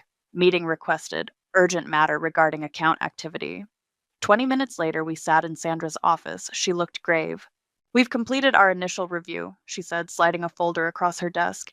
These transactions raised several concerns. First, the gifts were structured to avoid reporting requirements. Second, we found evidence of possible identity theft. The loan, I said. Yes, and there's more. She pulled up something on her screen. Your father's secondary account? It's linked to a series of suspicious wire transfers. Fiona leaned forward. Money laundering? We can't confirm without a full investigation. But Sandra met my eyes. There seems to be some misrepresented purpose here. Would you be willing to provide a formal statement? About everything? Everything. I looked at Fiona, who nodded. Tell them. For the next hour, I laid it all out. The years of financial abuse, the forged signatures, the recorded conversations. Sandra took detailed notes. One last thing, she said as we finished. We'd like to verify this signature. It lists you as a co-signer in 2021. I felt the room tilt as she showed me the document. Another loan, one I'd never seen before. That's not my signature either. Sandra's expression hardened. That's what we suspected. Back in Fiona's office, my phone exploded with texts. Mom, the bank called your father. What have you done? Dad, call me immediately. Tristan, you've ruined everything. Don't respond, Fiona warned. Let them panic. What happens now? Now? She smiled grimly. Now we wait for the IRS to do their job. And believe me, they're very good at their job. My phone buzzed again. Aunt Ruby, your mother's hysterical. They got a letter from the IRS. Should I feel bad? I asked Fiona. For wanting justice? For stopping them from stealing your future? She shook her head. They made their choices. Now they get to live with them. I scrolled through my photos, finding one from 3 years ago, me and Tristan at his college graduation. I'd helped pay for that, too. You know what the worst part is? I said, showing Fiona the photo. I would have helped him if he'd just asked. Actually asked, not stolen. That's why you're better than them, she replied. And that's why you'll win. My phone lit up with one final text from Dad. We raised you better than this. I thought about all the times they'd used that line, all the times they'd manipulated me with family obligation and guilt. You're right, Dad, I muttered, turning off my phone. You raised me to be thorough, responsible, and methodical. Congratulations. Your lesson worked perfectly. Fiona was watching me. Ready for phase 2? I nodded. Let's show them exactly what their responsible daughter can do. She opened her laptop, pulling up a new document. Then let's talk about that offshore account your father thinks we haven't found yet. Outside, thunder rolled across the sky. A storm was coming. Good. I'd always done my best work in the rain. The cafe where I met Aunt Ruby was quiet for a Sunday morning. She looked older than I remembered, worn down by family secrets. Your mother hasn't slept in days, she said, stirring her coffee. The bank froze their home equity line. They're reviewing the mortgage contract. Because Dad used the house as collateral for Ramon? She nodded. Francisco always thought he could fix everything with money, usually yours. Why did you agree to meet me? Ruby set down her spoon. Because I watched them do this to you for 20 years. Every time Tristan messed up, you paid the price. Literally. Tell me about Dad, I said. About why he favors Tristan. She sighed. Your father was 19 when Tristan was born. Scared, overwhelmed. He saw himself in your brother, all that charm, all that potential. But you?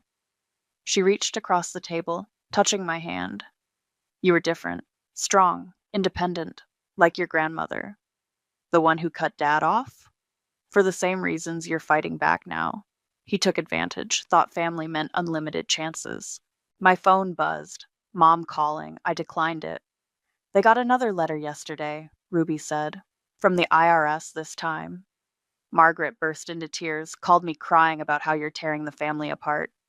I'm tearing it apart? They stole my house deposit, forged my signature, used me as their personal bank for years. I know.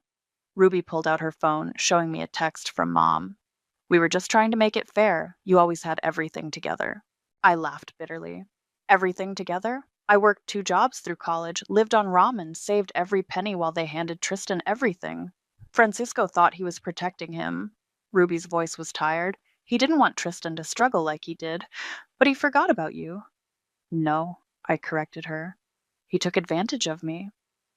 My phone lit up with another text. Layla. Your brother's here again, looking rough. Does Tristan know? Ruby asked. About the investigation? He knows something's wrong. Keeps trying to see me at work. Be careful, she warned. He's desperate. Ramon isn't exactly the forgiving type. I showed her the documentation I'd gathered, the transfers, the forged signatures, the recorded calls. Her hands shook as she read.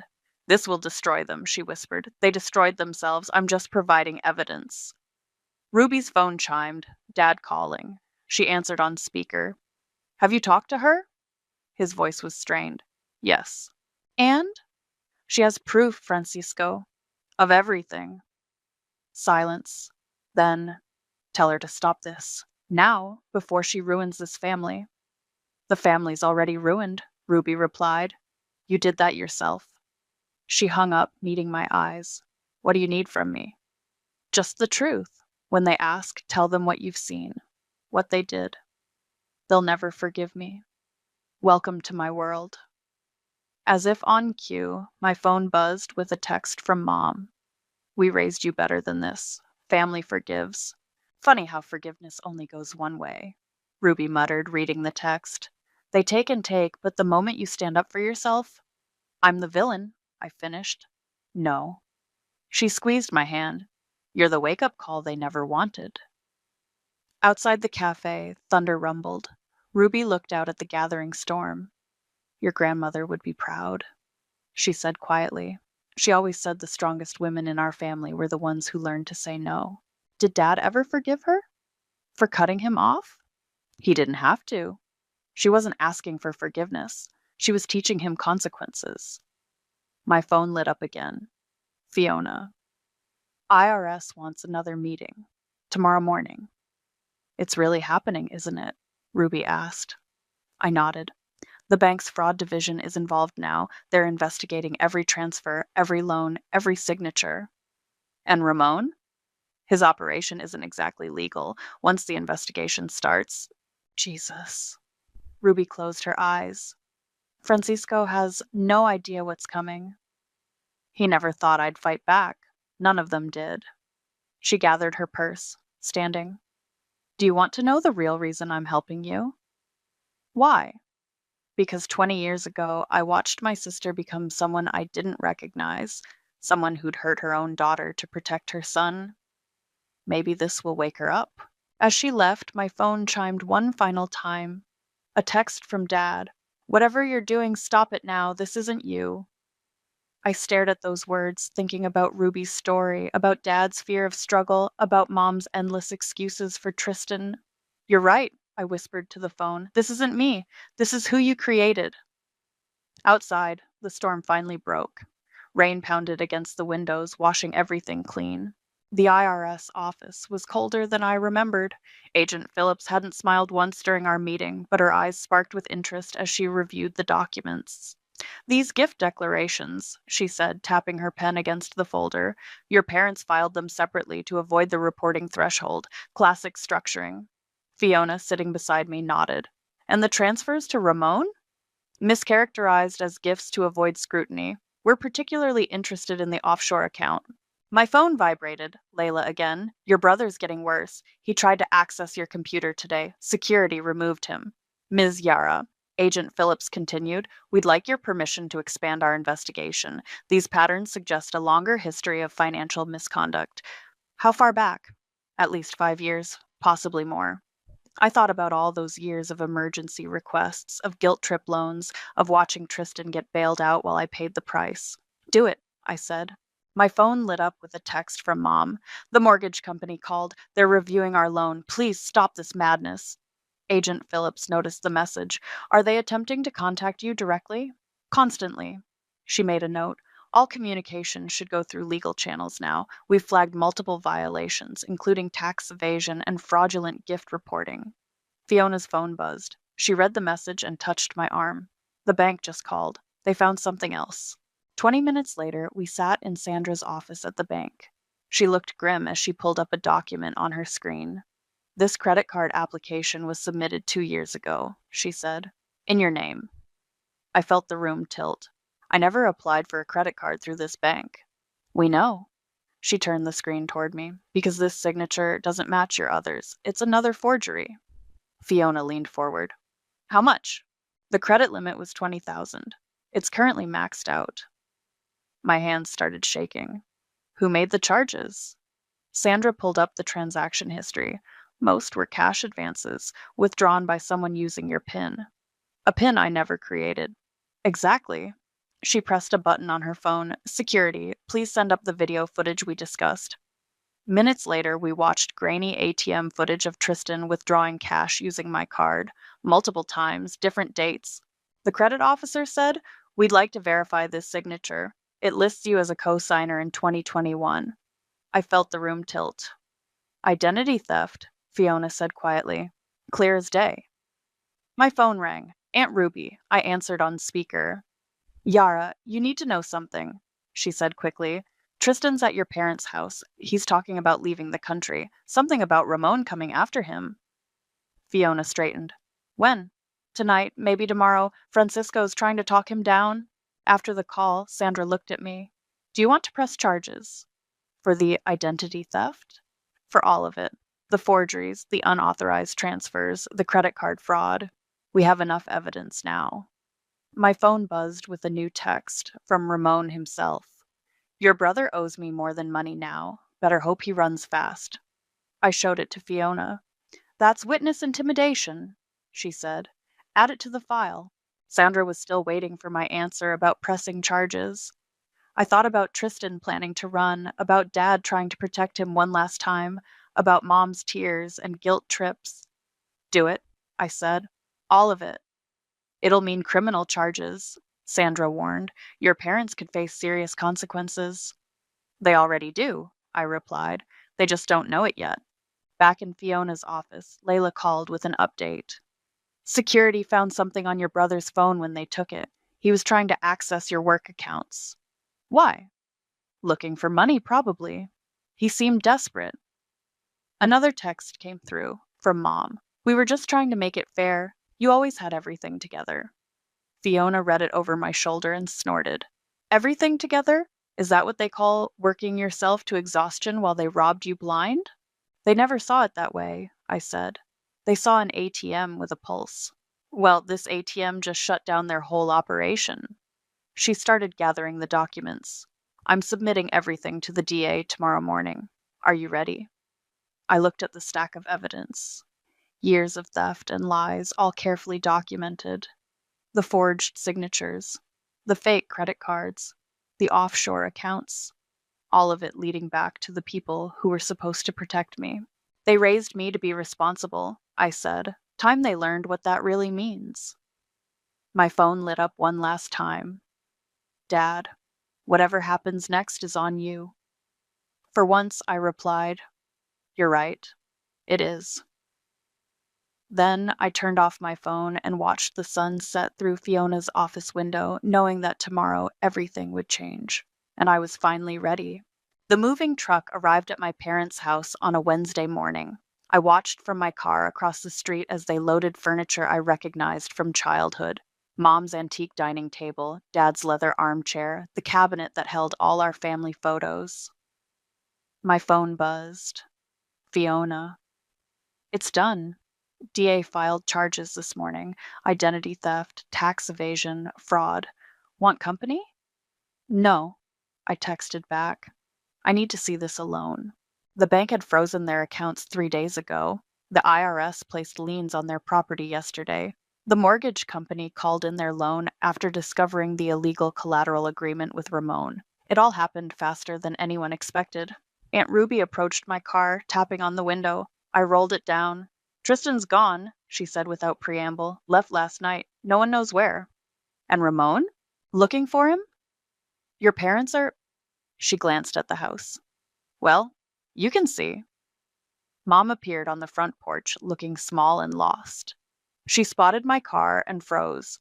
Even from here, I could see her hands shaking as she pulled out her phone. My phone lit up with her message. Are you happy now? Ruby read it and sighed.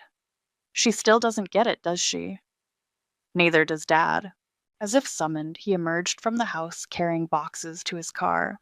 He looked older, defeated. The man who'd always seemed larger than life now appeared small against the backdrop of his crumbling world. My phone rang. An unknown number. I answered cautiously. Sis? Tristan's voice was barely recognizable. I messed up. Really messed up this time. Where are you? Can't say. Ramon's people are. I need help. Money. Anything. I laughed, but there was no humor in it. You're still asking me for money? Please, I'm scared. So was I, every time you stole from me. Every time they chose you over me. Every time they made me feel guilty for wanting to keep what was mine. Silence.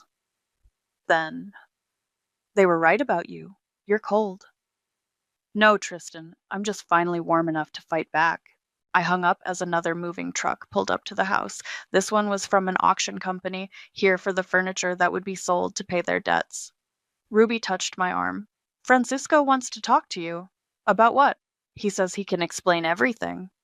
I've had enough explanations. Mom was crying on the porch now, watching her life being packed away. Dad stood beside her, arm around her shoulders, looking lost in a way I'd never seen before. My phone buzzed with a text from Fiona. Ramon's been arrested. Tax evasion, illegal gambling, loan sharking. Your evidence helped build the case. I showed Ruby the message. Good, she said firmly. That man destroyed too many lives. Another text came through from Dad. I know you're out there. At least face us. Ruby squeezed my hand. You don't owe them that. I know. I opened my car door. But I owe it to myself. Walking across the street felt like crossing an ocean. Mom saw me first, her face crumpling. Why? She whispered. We're your family. No, I said quietly. I was your ATM. Tristan was your family. Dad stepped forward. Everything we did was theft. I cut him off. Fraud, crime, not love, not family. We were protecting your brother while destroying me. I met his eyes. Did you ever think about that? Mom reached for me. I stepped back. Please, she begged. We can fix this. No, we can't, because this isn't revenge. I looked at the moving trucks, the boxes, the dismantled life they'd built on stolen money. This is rebalancing. Dad's face hardened. You've ruined us. You ruined yourselves. I just provided the evidence. My phone buzzed. Fiona again. Police want to interview your parents today. I showed them the message. Mom started crying harder. Dad's face went pale. This isn't who we raised you to be, he said. You're wrong. I turned to leave. This is exactly who you raised me to be. Thorough, methodical, responsible. I learned from the best. Ruby followed me back to my car. What now? I watched as the auction truck drove away with the last of their furniture. Now they face consequences, maybe for the first time in their lives. And Tristan? He'll surface when he runs out of options. He always does. Mom called out from the porch one last time. Yara, please. But I was already driving away, watching in my rearview mirror as their house, the house they'd mortgaged with stolen money, grew smaller and smaller. On the porch, watching a moving truck carry out their furniture, I murmured, this wasn't revenge, it was rebalancing. And finally, after all these years, the scales were even. To karma, Fiona raised her glass, and the people who help it arrive on schedule. We sat in my new condo's kitchen, unpacking boxes while sharing wine. The closing papers still sat on the counter, ink barely dry. I can't believe you used the recovered money as a down payment, Layla said, arranging dishes in my cabinets. That's some poetic justice. My phone buzzed. Aunt Ruby. Tristan surfaced in Mexico, wants to make a deal with the DA. Speaking of justice, I showed them the message. Fiona smirked. Let me guess, he'll testify against your parents in exchange for immunity? Probably. Some things never change. Some things do. Layla pointed to the window. Like your view, much better than that cramped apartment. A text from Mom appeared. Are you proud now? I deleted it without responding. She'd sent the same message every week since their arraignment. Dad hadn't contacted me since posting bail. Have you read the plea deal terms? Fiona asked, pulling out more wine. No need. Ruby keeps me updated. Dad's facing tax evasion charges. Mom's claiming ignorance, but the forged signatures are hard to explain away. And Ramon? Singing like a bird to federal investigators. Turns out he had dirt on half the city. Layla opened another box, pulling out photo frames. She paused at one, me and Tristan at his graduation. Want me to trash this? No. I took the photo. Keep it as a reminder. Of what? How they hurt you? Of why I fought back. My phone lit up, an email from the DA's office. The subject line read, Final settlement terms. Fiona read it over my shoulder. They're offering your parents a deal, reduced charges in exchange for full restitution. Will they take it? They'd be idiots not to. Otherwise, they're looking at serious time. Another text arrived. From Dad this time. The DA called. We need to talk. Don't, Fiona warned. I wasn't planning to. Layla finished with the photos and started on my books. You know what's crazy? After everything they did, they still think you're the bad guy. Because I stopped being their ATM? Because you showed them consequences exist. My doorbell rang. Ruby stood outside, holding a box. Found these while helping them pack, she said, setting it down. Thought you might want them. Inside were old report cards, academic awards, newspaper clippings about my coding competitions, things I thought they'd thrown away. They kept them? I whispered, in Francisco's office, hidden behind Tristan's sports trophies. My phone buzzed again. The DA. Your brother's testimony has been recorded. Trial dates will be set next week. Ruby read the message. Are you ready for that? Seeing them in court? I already saw them lose everything else. What's one more day? Fiona poured Ruby a glass of wine. To new beginnings? To consequences, I corrected. My phone lit up one last time. An unknown number. The message made my blood freeze. It cost me everything, but I'm safe now. Thanks for teaching me about consequences. Tristan? Layla asked. I nodded. Sounds like he finally learned something. Did you? Ruby asked quietly. Learn something? I looked around my new kitchen, at the friends who'd supported me, the aunt who'd chosen truth over loyalty, the life I was building from the ashes of what they'd stolen. I learned that karma needs a little help showing up on time. Fiona raised her glass again. To karma's little helpers? We clinked glasses as the sunset painted my new walls gold. Tomorrow would bring more challenges. Court dates, testimonies, the weight of facing family in handcuffs. But tonight, you know what the best revenge is? I said, unpacking another box. This, living well, building something they can't touch. Speaking of building, Layla pulled out her phone. Your story's gone viral on that legal advice forum. People are calling you their hero. I'm not a hero. I'm just someone who finally said enough. Ruby hugged me suddenly. You're stronger than all of them combined. My phone buzzed one final time. A message from the bank. Restitution, payment received, account restored. It wasn't about the money anymore. It never really was. It was about worth, about boundaries, about learning that family isn't an excuse for abuse. It cost me $50,000 in a family, I said, raising my glass. But it bought me one hell of a lesson. I don't owe anyone for being born. The others raised their glasses too, and in that moment, surrounded by boxes and hope and hard-won freedom, I finally felt rich in all the ways that mattered, not because of what I'd gained, but because of what I'd refused to lose, my dignity, my future, and most importantly, myself. The worst decisions always start with a phone call at dinner time. I was just settling in with my sad but sensible microwave meal when Sarah's name lit up my screen, along with that photo of her and Diego at the beach from last summer. I almost let it go to voicemail. Almost. Malia, please don't hang up, she sobbed before I could even say hello. I don't know what else to do. I'm Malia, the responsible sister, the one who never needed bailing out, never caused drama, and always had her life together. At least that's what everyone said when they needed something from me. What's wrong? I asked, already feeling that familiar knot in my stomach. Is Diego okay?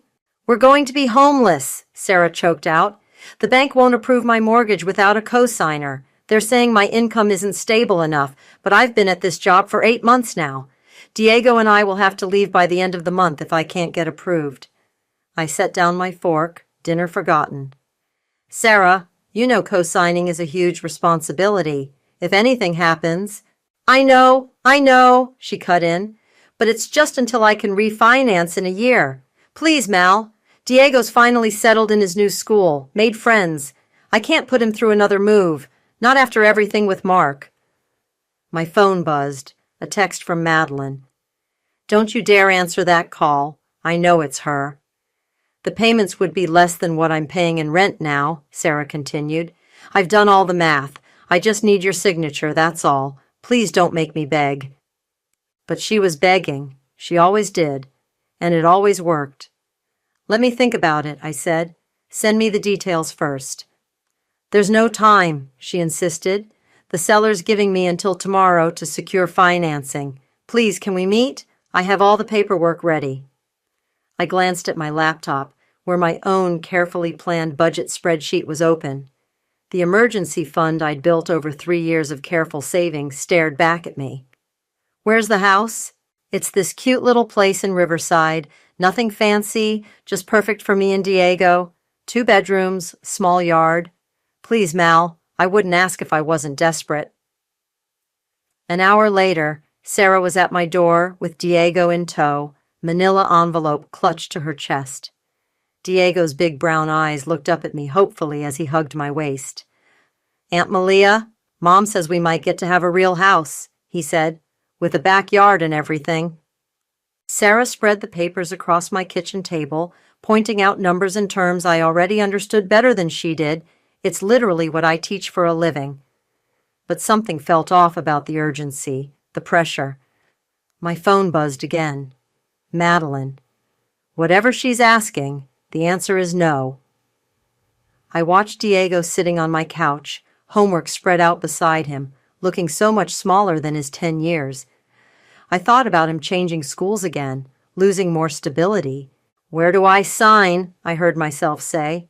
Sarah's eyes welled up with tears as she pointed to the lines. You're saving us, Mal. I'll never forget this. Later that night, after they left, I decided to review the copies of the paperwork more carefully. That's when I saw it. The property address, not Riverside, Beachview Estates. My hands shook as I pulled up the listing online.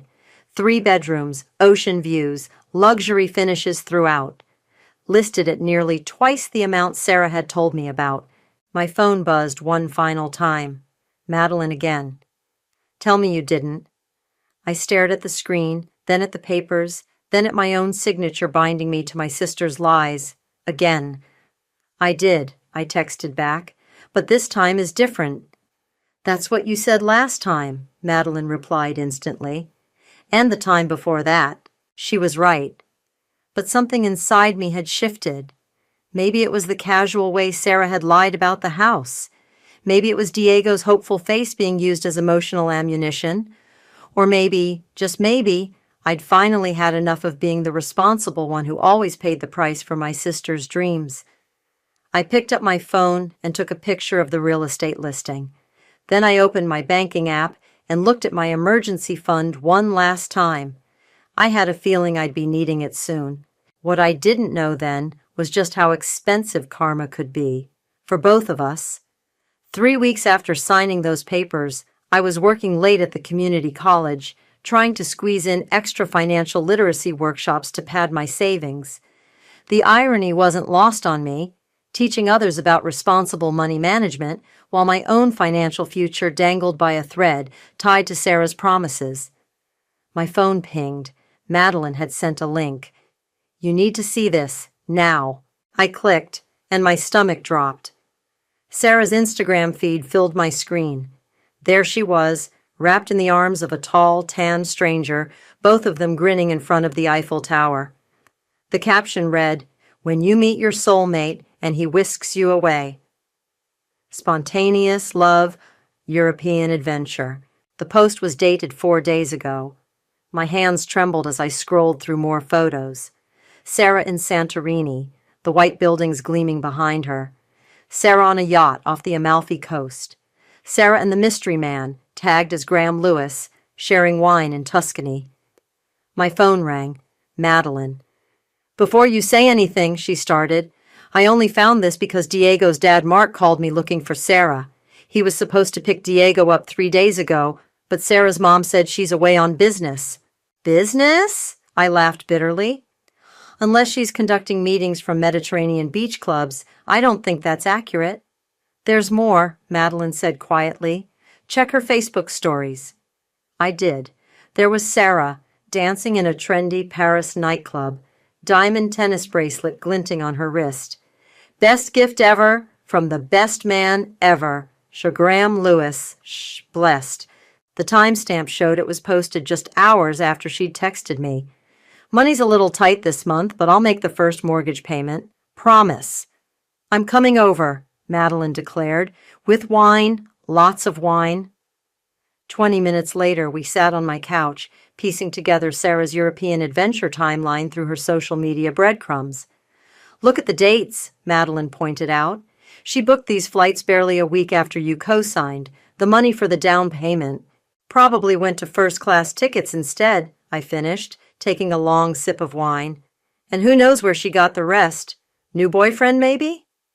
My phone lit up with a text from Diego. "Aunt Malia, when is Mom coming home? Grandma won't tell me." My heart cracked. "I don't know, buddy," I typed back. "But I'm here if you need anything." "This ends now," Madeline said, grabbing my laptop. We're documenting everything, screenshots, dates, locations. If she's misused those loan funds, it's fraud, I whispered, the realization hitting me hard. She committed mortgage fraud, and I helped her do it. No, Madeline corrected sharply. She committed fraud. You were deceived. There's a difference. I pulled up my banking app, checking my savings again, already drained from covering the down payment emergency Sarah had claimed 2 weeks ago. I can't believe I fell for it. Again. Stop beating yourself up, Madeline said, still screenshotting Sarah's social media spree. Start getting even. My phone pinged again, a group chat message from Mom. Sarah's having the most amazing time. She really needed this break. Isn't it wonderful she's finally found happiness? I stared at the message, then at the photos of my sister living it up across Europe, while her son wondered when she was coming home. Something cold and hard settled in my chest. You know what? I said, reaching for my laptop. I think it's time I paid a visit to the bank. I still have a friend there who might be interested in these photos. The ex? Leo. Madeline raised an eyebrow. The one who warned you about Sarah's credit history last time? The very same. I started composing an email. He's a mortgage officer now, and I think he'd be very interested to know how his bank's money is being spent on French nightclubs and Italian yachts. Malia, Madeline said slowly, are you sure? This could destroy her. I thought about Diego's text, about my drained savings, about years of being the responsible one, the reliable one, the one who always had to fix everything. She destroyed herself, I replied, attaching the first batch of photos to the email. I'm just making sure she can't take me down with her this time.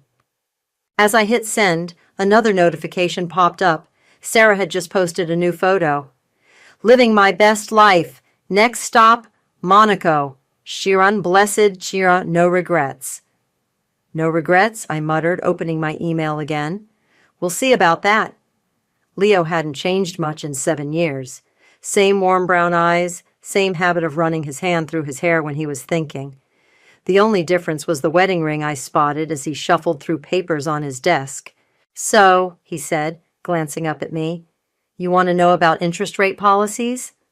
Actually, I took a deep breath. I need to talk about my sister Sarah's mortgage, the one I co-signed. His expression shifted instantly. Malia, I know what you're thinking, I cut in. You warned me about her credit history years ago. I should have listened. That's not. He stopped, sighing. Look, as your ex, I want to say, I told you so. But as a mortgage officer, I need to know what's wrong. I pulled out my phone and showed him the photos. His eyebrows rose higher with each swipe. These are all from the past 2 weeks? He asked, leaning forward. After the loan disbursement?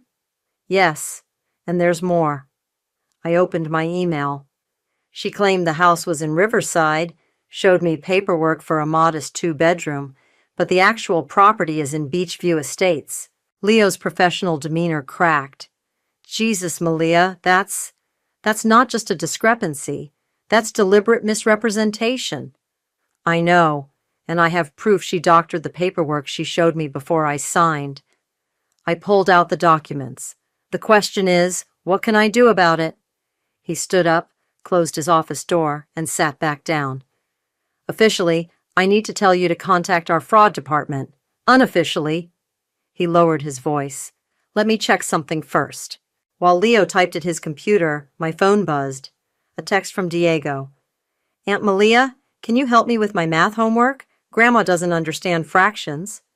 Of course, buddy, I replied, my heart aching. I'll video call you in an hour. Found it, Leo said suddenly. Sarah's income verification. Something's not right. These consulting fees, she claimed? He turned the screen toward me. They're from a company that didn't exist when these payments were supposedly made.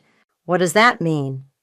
It means, he said carefully, that if someone were to flag these inconsistencies, it would trigger an automatic investigation. My phone pinged again. Sarah had posted another photo. Monte Carlo Dreams, Thanks for the casino tips, Graham Lewis. Winning streak. I showed Leo the post. She's gambling with loan money while her son stays with our mother.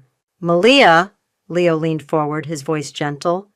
If I flag this for review, it opens a whole investigation. It could affect Diego, too. Are you sure you want to? Check my tablet, I interrupted, pulling it from my bag. Sarah's email is still logged in from when she used it last month. Look at these wire transfers. Leo scrolled through the documents, his frown deepening. These transfers, they're structured to avoid reporting requirements. And this Graham Lewis person she's with? His name's coming up in some concerning patterns. What do you mean? I can't say much, but... He hesitated. He's been involved in several failed investment schemes. Nothing proven, but... My phone lit up with a family group chat message. Mom, Sarah says she's extending her trip another week. Isn't it wonderful she's found someone who treats her like the princess she is? I felt something snap inside me. What do you need from me to start an investigation? Just an official statement of concern from you as co-signer, Leo said. But Malia, think carefully. This could destroy her, I finished. Maybe it should. She's been destroying everyone else for years. Leo nodded slowly, then picked up his desk phone. Let me make a call. While he spoke quietly into the phone, I checked my banking app again. The emergency fund I'd spent years building was almost gone, all because I'd believed Sarah one last time. My tablet pinged, an email notification from Sarah to Graham. Baby, the bank keeps calling about income verification. What should I do? Can you help me make those documents look better like last time? I wordlessly turned the tablet toward Leo, who was just hanging up the phone. His eyes widened as he read. He shook his head. That's explicit admission of intent to defraud. So what happens now? Now? He started typing rapidly. Now I have to file an official report. The bank will launch a full investigation. They'll freeze the loan, possibly the property. My phone buzzed one final time. A text from Sarah. Hey sis, having the most amazing time. Quick favor, can you send me $2,000 just until my next consulting check comes in? You're the best. I looked at Leo, then at the evidence spread across his desk, then at my sister's smiling face in her casino photos. Do it, I said quietly. File the report. As Leo reached for the forms, I felt no satisfaction, no triumph, just a bone-deep weariness, and the certainty that sometimes doing the right thing feels exactly like revenge. Are you absolutely sure about this? Madeline asked, watching me organize the evidence into folders on my laptop. Once you hit send, there's no going back. I was sitting cross-legged on my living room floor, surrounded by printed screenshots and bank statements. The email to the fraud department was open on my screen, cursor blinking on the send button. Look at this, I said, holding up my phone. Another Instagram post from Sarah. When he surprises you with a shopping spree at Chanel. Blessed Chiracha spoiled rotten. That bag costs more than the monthly mortgage payment she skipped, Madeline noted, peering at the photo. My phone rang. Mom's name flashed on the screen. Don't answer it, Madeline warned. I did anyway. Hi, Mom. Malia, have you spoken to Sarah lately? Her voice was sharp with worry. The bank called her about some review of her loan application. She's very upset. Is she? I kept my voice neutral. That's interesting, considering she's been posting about shopping sprees in Monaco. Don't be bitter, dear. She's finally happy. And Graham is such a wonderful man. So generous. Mom, I cut in, has she told you where Diego is? A pause. He's perfectly fine with me. Sarah needed a break. A break? I stood up, pacing. She abandoned her son to party across Europe with a man she barely knows, using money she got through fraud. Fraud? Mom's voice went cold. What are you talking about? What did you do? What did I do? I laughed. Check your precious daughter's social media. Look at the dates. Look at where she's spending money that was supposed to be for Diego's home. You're just jealous, Mom snapped. You always have been, ever since we had to use your college fund to help Sarah after her accident. Wait, what? I stopped pacing. What college fund? The line went silent. Mom? What college fund? I shouldn't have mentioned that. It was a long time ago. Tell me, she sighed. Your father set aside money for both of you. When Sarah had her car accident senior year, she needed it more than you did. You were already getting scholarships. My hands shook as I opened another folder on my laptop. That's why Dad's inheritance letter mentioned an adjusted distribution, isn't it? She'd already taken my share. Malia, I hung up. What college fund? Madeline asked quietly. Instead of answering, I turned to my laptop and started typing. To whom it may concern, I am writing to report suspected mortgage fraud regarding loan 84392. I attached every screenshot, every bank statement, every piece of evidence I'd gathered. Then I added one final paragraph. The attached social media posts demonstrate that the borrower, Sarah Murphy, is currently using loan funds for international travel and luxury purchases, while the mortgage property remains vacant. Furthermore, I have evidence of intentional misrepresentation of income and deliberate manipulation of loan documents. My phone buzzed with texts. Mom, please don't do anything rash. Sarah, the bank keeps calling. What's going on? Diego, Aunt Malia, when is Mom coming home? I added the email exchanges between Sarah and Graham about doctoring documents, then attached the wire transfer records. Malia, Madeline said softly, this will destroy her credit, her financial future. She destroyed mine first, I replied, thinking of the college fund I never knew about. Multiple times. I hit send. Within minutes, my phone exploded. Sarah, they're freezing the loan. What did you do? Mom, answer your phone right now. Sarah, please tell me you didn't report anything. I can explain everything. Mom, how could you do this to your sister? I turned off my phone and opened my banking app one last time. My savings were almost gone, but my credit was still intact, for now. I had just enough left to hire a lawyer. What's next? Madeline asked. I pulled out a business card Leo had given me. Now I call this attorney who specializes in mortgage fraud cases. Leo said she can help protect me as a co-signer who was deceived. And Sarah? I looked at the printed Instagram photos spread across my floor. My sister living her best life, while her son did fractions with his grandmother. Sarah gets to learn what consequences feel like, I said, picking up my phone to make the call.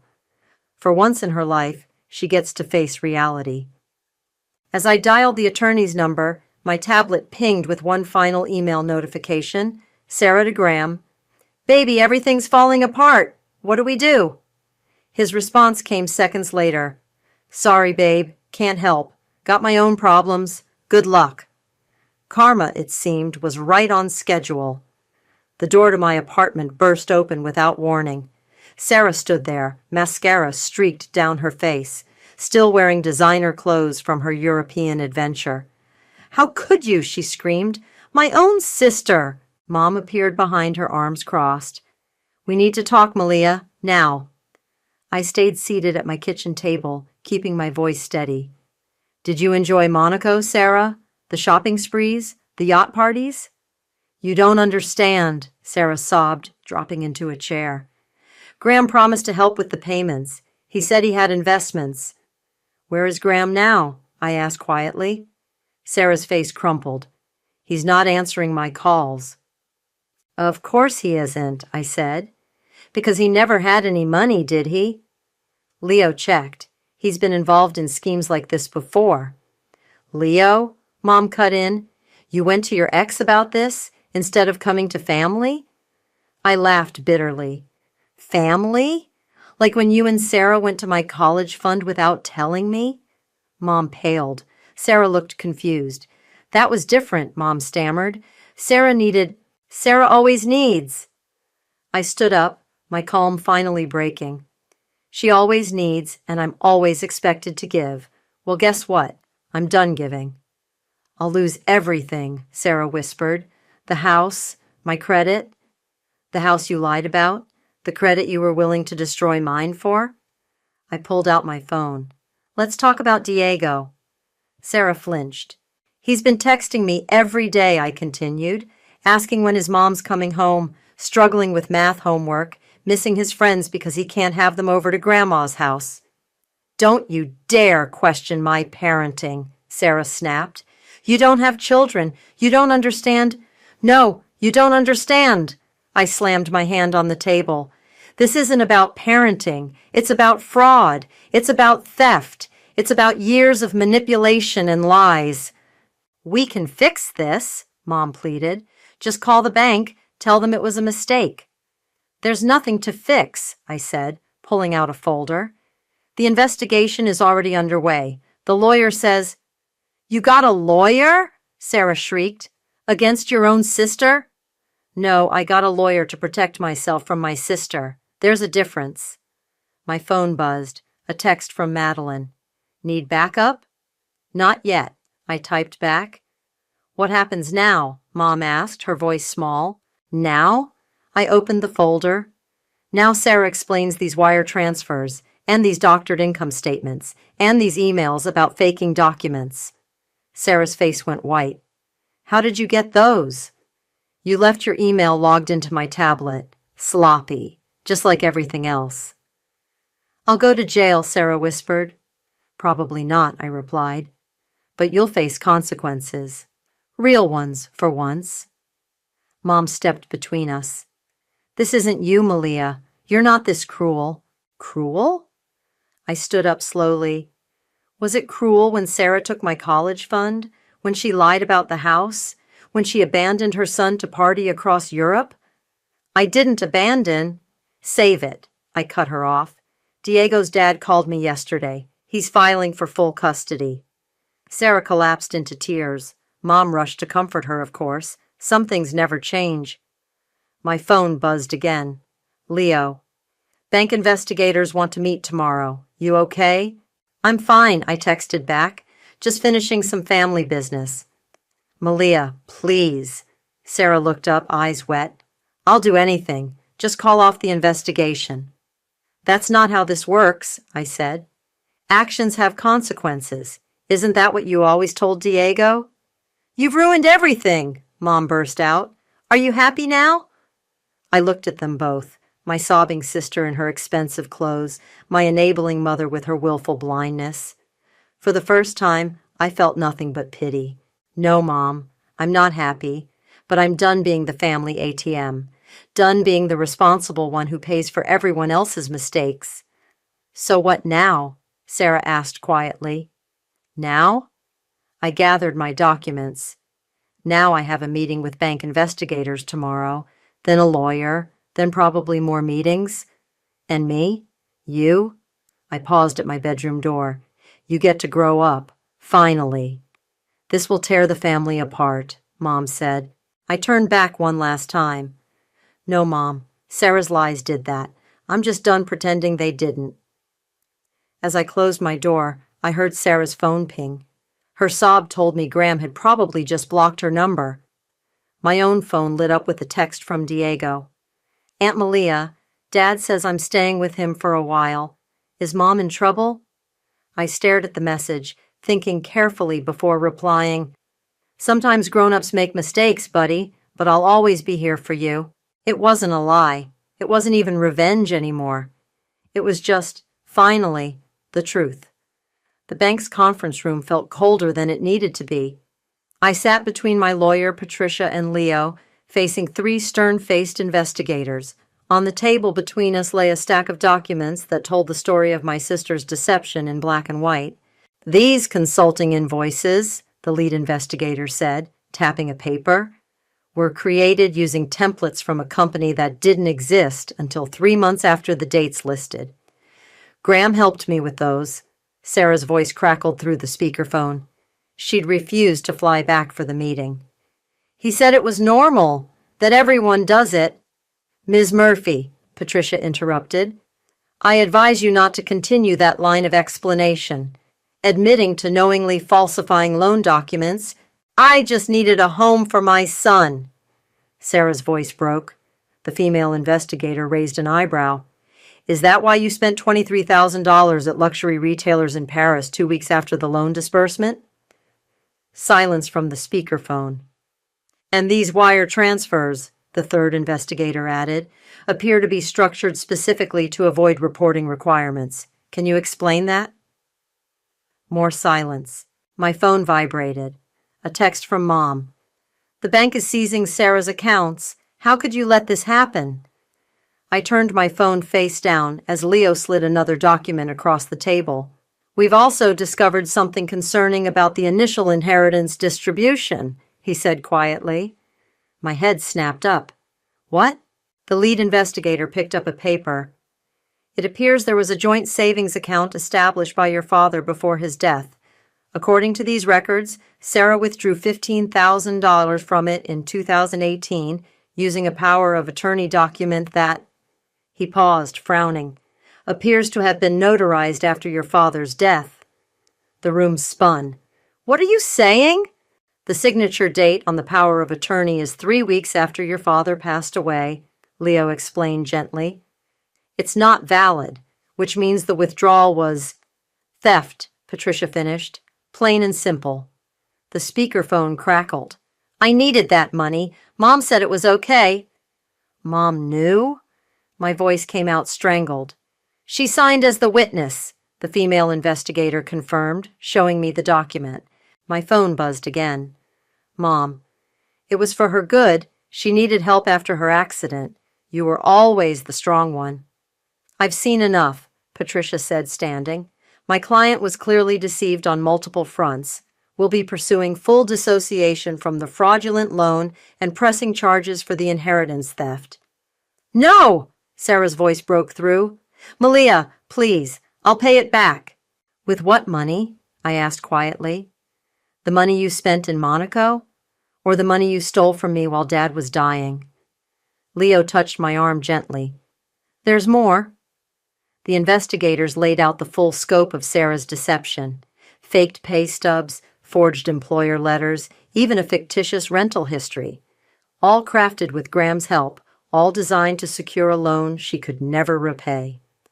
Where is Graham now? I asked. We've flagged his details for the relevant authorities, the lead investigator said diplomatically. He appears to have done this before. My phone lit up with a call from Diego's dad. I excused myself to answer it. Malia, Diego's asking about visiting Sarah this weekend, but I can't reach her or your mom. Mark, I said carefully, there's something you should know. When I returned to the conference room, Patricia was outlining next steps. The bank will foreclose on the property, she explained.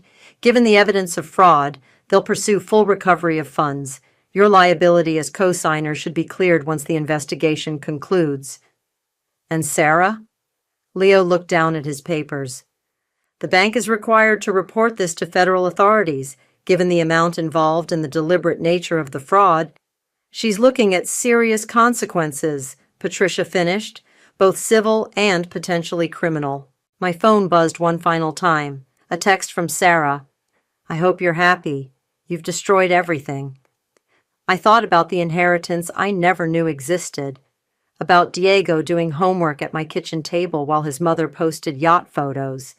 About years of being the responsible one, the reliable one, the one who always had to fix everything. No, I typed back. You destroyed everything. I just stopped covering for you. The lead investigator cleared his throat. Ms. Murphy, we'll need you to sign these statements. As I signed paper after paper, each one documenting another piece of Sarah's deception, I felt no triumph, just a bone-deep exhaustion and the weight of years of lies finally coming to light. What happens now? I asked Patricia as we left the bank. She gave me a measured look. Now we make sure justice is served for both the fraud and the theft. And Sarah? Sarah, Patricia said firmly, gets to learn that karma doesn't accept designer handbags as payment. The bank's official letter arrived on a Tuesday.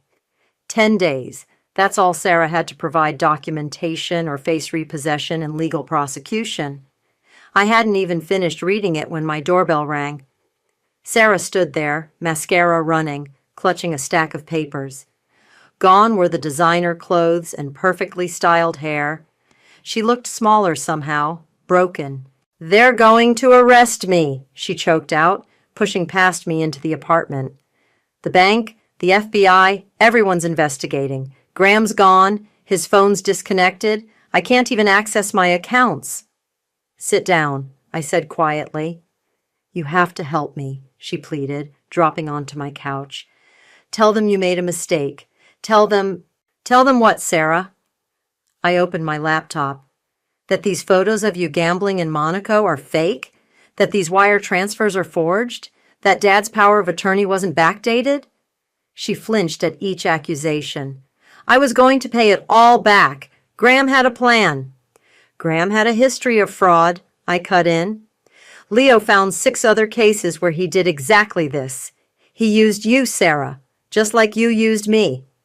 "That's not fair. I needed—" "You always need." I pulled up the inheritance documents. "Look at these. Really look at them. You and Mom forged Dad's signature while he was dying. You stole my inheritance while I was planning his funeral." Sarah's face crumpled.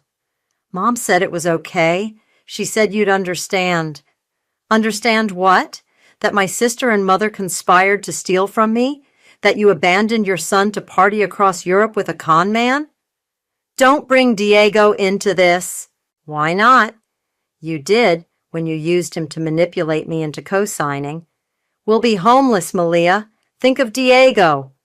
I mimicked her desperate plea from that night. "I'm his mother." "No," a new voice said from the doorway.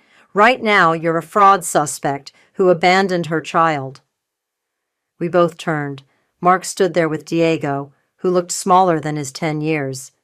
"Mark," Sarah stammered, "I can explain." "Save it for the judge," he said firmly.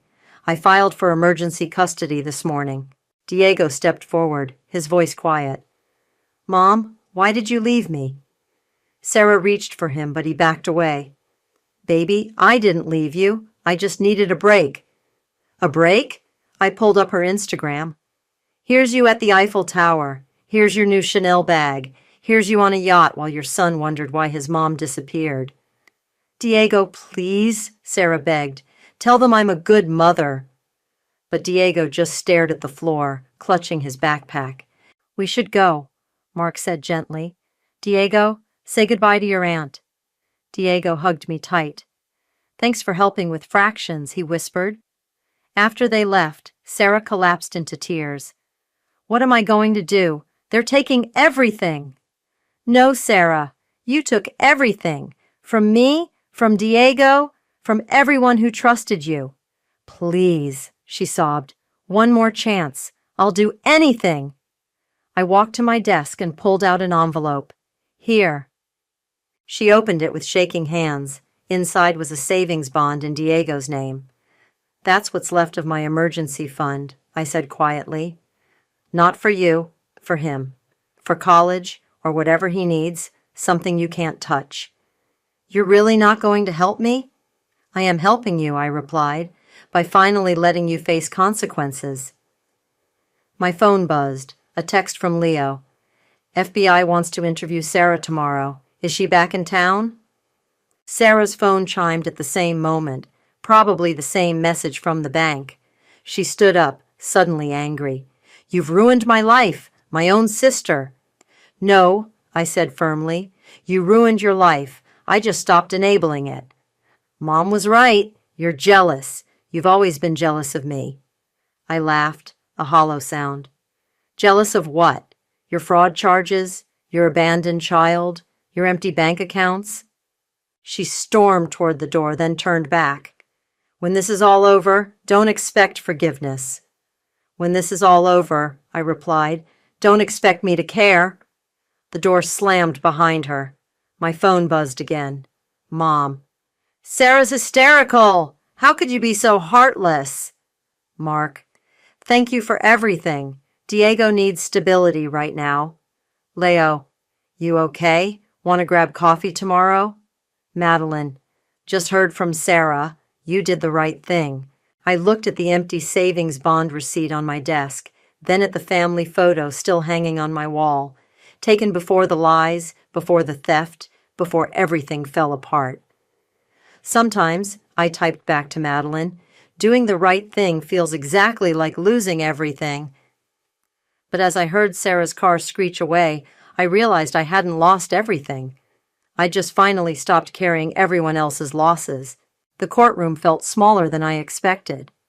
Sarah sat at the defendant's table, wearing the same black dress she'd worn to Dad's funeral. Mom wasn't there. She'd stopped speaking to me after Sarah's arrest. The defendant has agreed to the plea arrangement, the prosecutor announced. Full restitution of fraudulently obtained funds, plus the inherited amounts taken through deceptive means.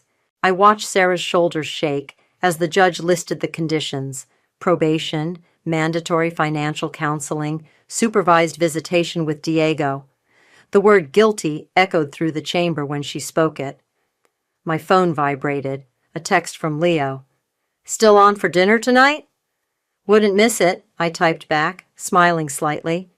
The judge's gavel cracked like thunder. Ms. Murphy, do you understand these terms? Sarah nodded, then turned to look at me. For the first time since this started, I saw something real in her eyes. Not manipulation, not fake tears, just raw understanding. Outside the courthouse, she caught up to me. Malia, wait. I stopped but didn't turn. I found this in Mom's attic, she said, holding out an envelope. It's Dad's real letter about the inheritance, the one I hid. My hands shook as I opened it. Dad's familiar handwriting filled the page. My dearest Malia, you've always been the responsible one, the one who carries everyone else's burdens. Sometimes I wonder if we did you a disservice, expecting so much while asking so little of Sarah. He knew, Sarah said quietly, about everything, about who I really was. Why are you showing me this now? Because, she swallowed hard, because Diego asked me why I never say sorry and mean it. A car pulled up, Mark bringing Diego for the supervised visit. The boy ran to his mother, then stopped, looking uncertainly at me. It's okay, buddy, I said softly. Go ahead. As they walked toward the visitation center, my phone buzzed again. A text from Madeline. Your sister's story is trending in my financial literacy group. People are calling you brave. Brave? Was that what this was? Leo appeared beside me, coffee in hand. Ready to go? Almost. I pulled out my own envelope. Need to mail this first. It was addressed to Diego, another savings bond, this one from the restitution money. On the card I'd written, sometimes doing the right thing is the hardest thing. Love, Aunt Malia. You're still helping them, Leo observed, after everything. No, I corrected him. I'm helping him. There's a difference. My phone lit up, an email from the community college where I taught financial literacy. Due to unprecedented interest in your Identifying Financial Abuse seminar, we'd like to expand it to a full course. Leo read over my shoulder. Looks like some good came from all this. Maybe, I said, dropping the envelope in the mailbox. Or maybe it's just karma paying dividends. A final text popped up, from Sarah. Diego asked if you could help with his science project next week, during my supervised visit, if you want. I showed Leo the message. What do you think? I think, he said carefully, that sometimes the bravest thing isn't walking away. It's staying to help rebuild, but with better boundaries. I typed back, Tuesday at 4, bring his textbook. As we walked to the car, I caught a glimpse of Sarah through the visitation center window. She was showing Diego something on paper, her face serious, no trace of her usual performance. He was nodding, actually smiling. You know what Dad wrote at the end of that letter, I told Leo? Sometimes the strongest people aren't the ones who never fall. They're the ones who learn to rise differently. And have you? He asked. Risen differently? I thought about my drained savings, now slowly rebuilding. About Mom's silence, which felt more honest than her excuses ever had. About Sarah, finally facing reality without an audience. About Diego, learning that love sometimes means letting people face consequences. I think, I said, taking Leo's hand, I'm finally standing on my own ground, and that's a different kind of rising. My phone buzzed one last time. A photo from the visitation supervisor, Diego proudly holding up his math test. A+. Thanks, Aunt Malia. I saved the photo, then turned my phone off.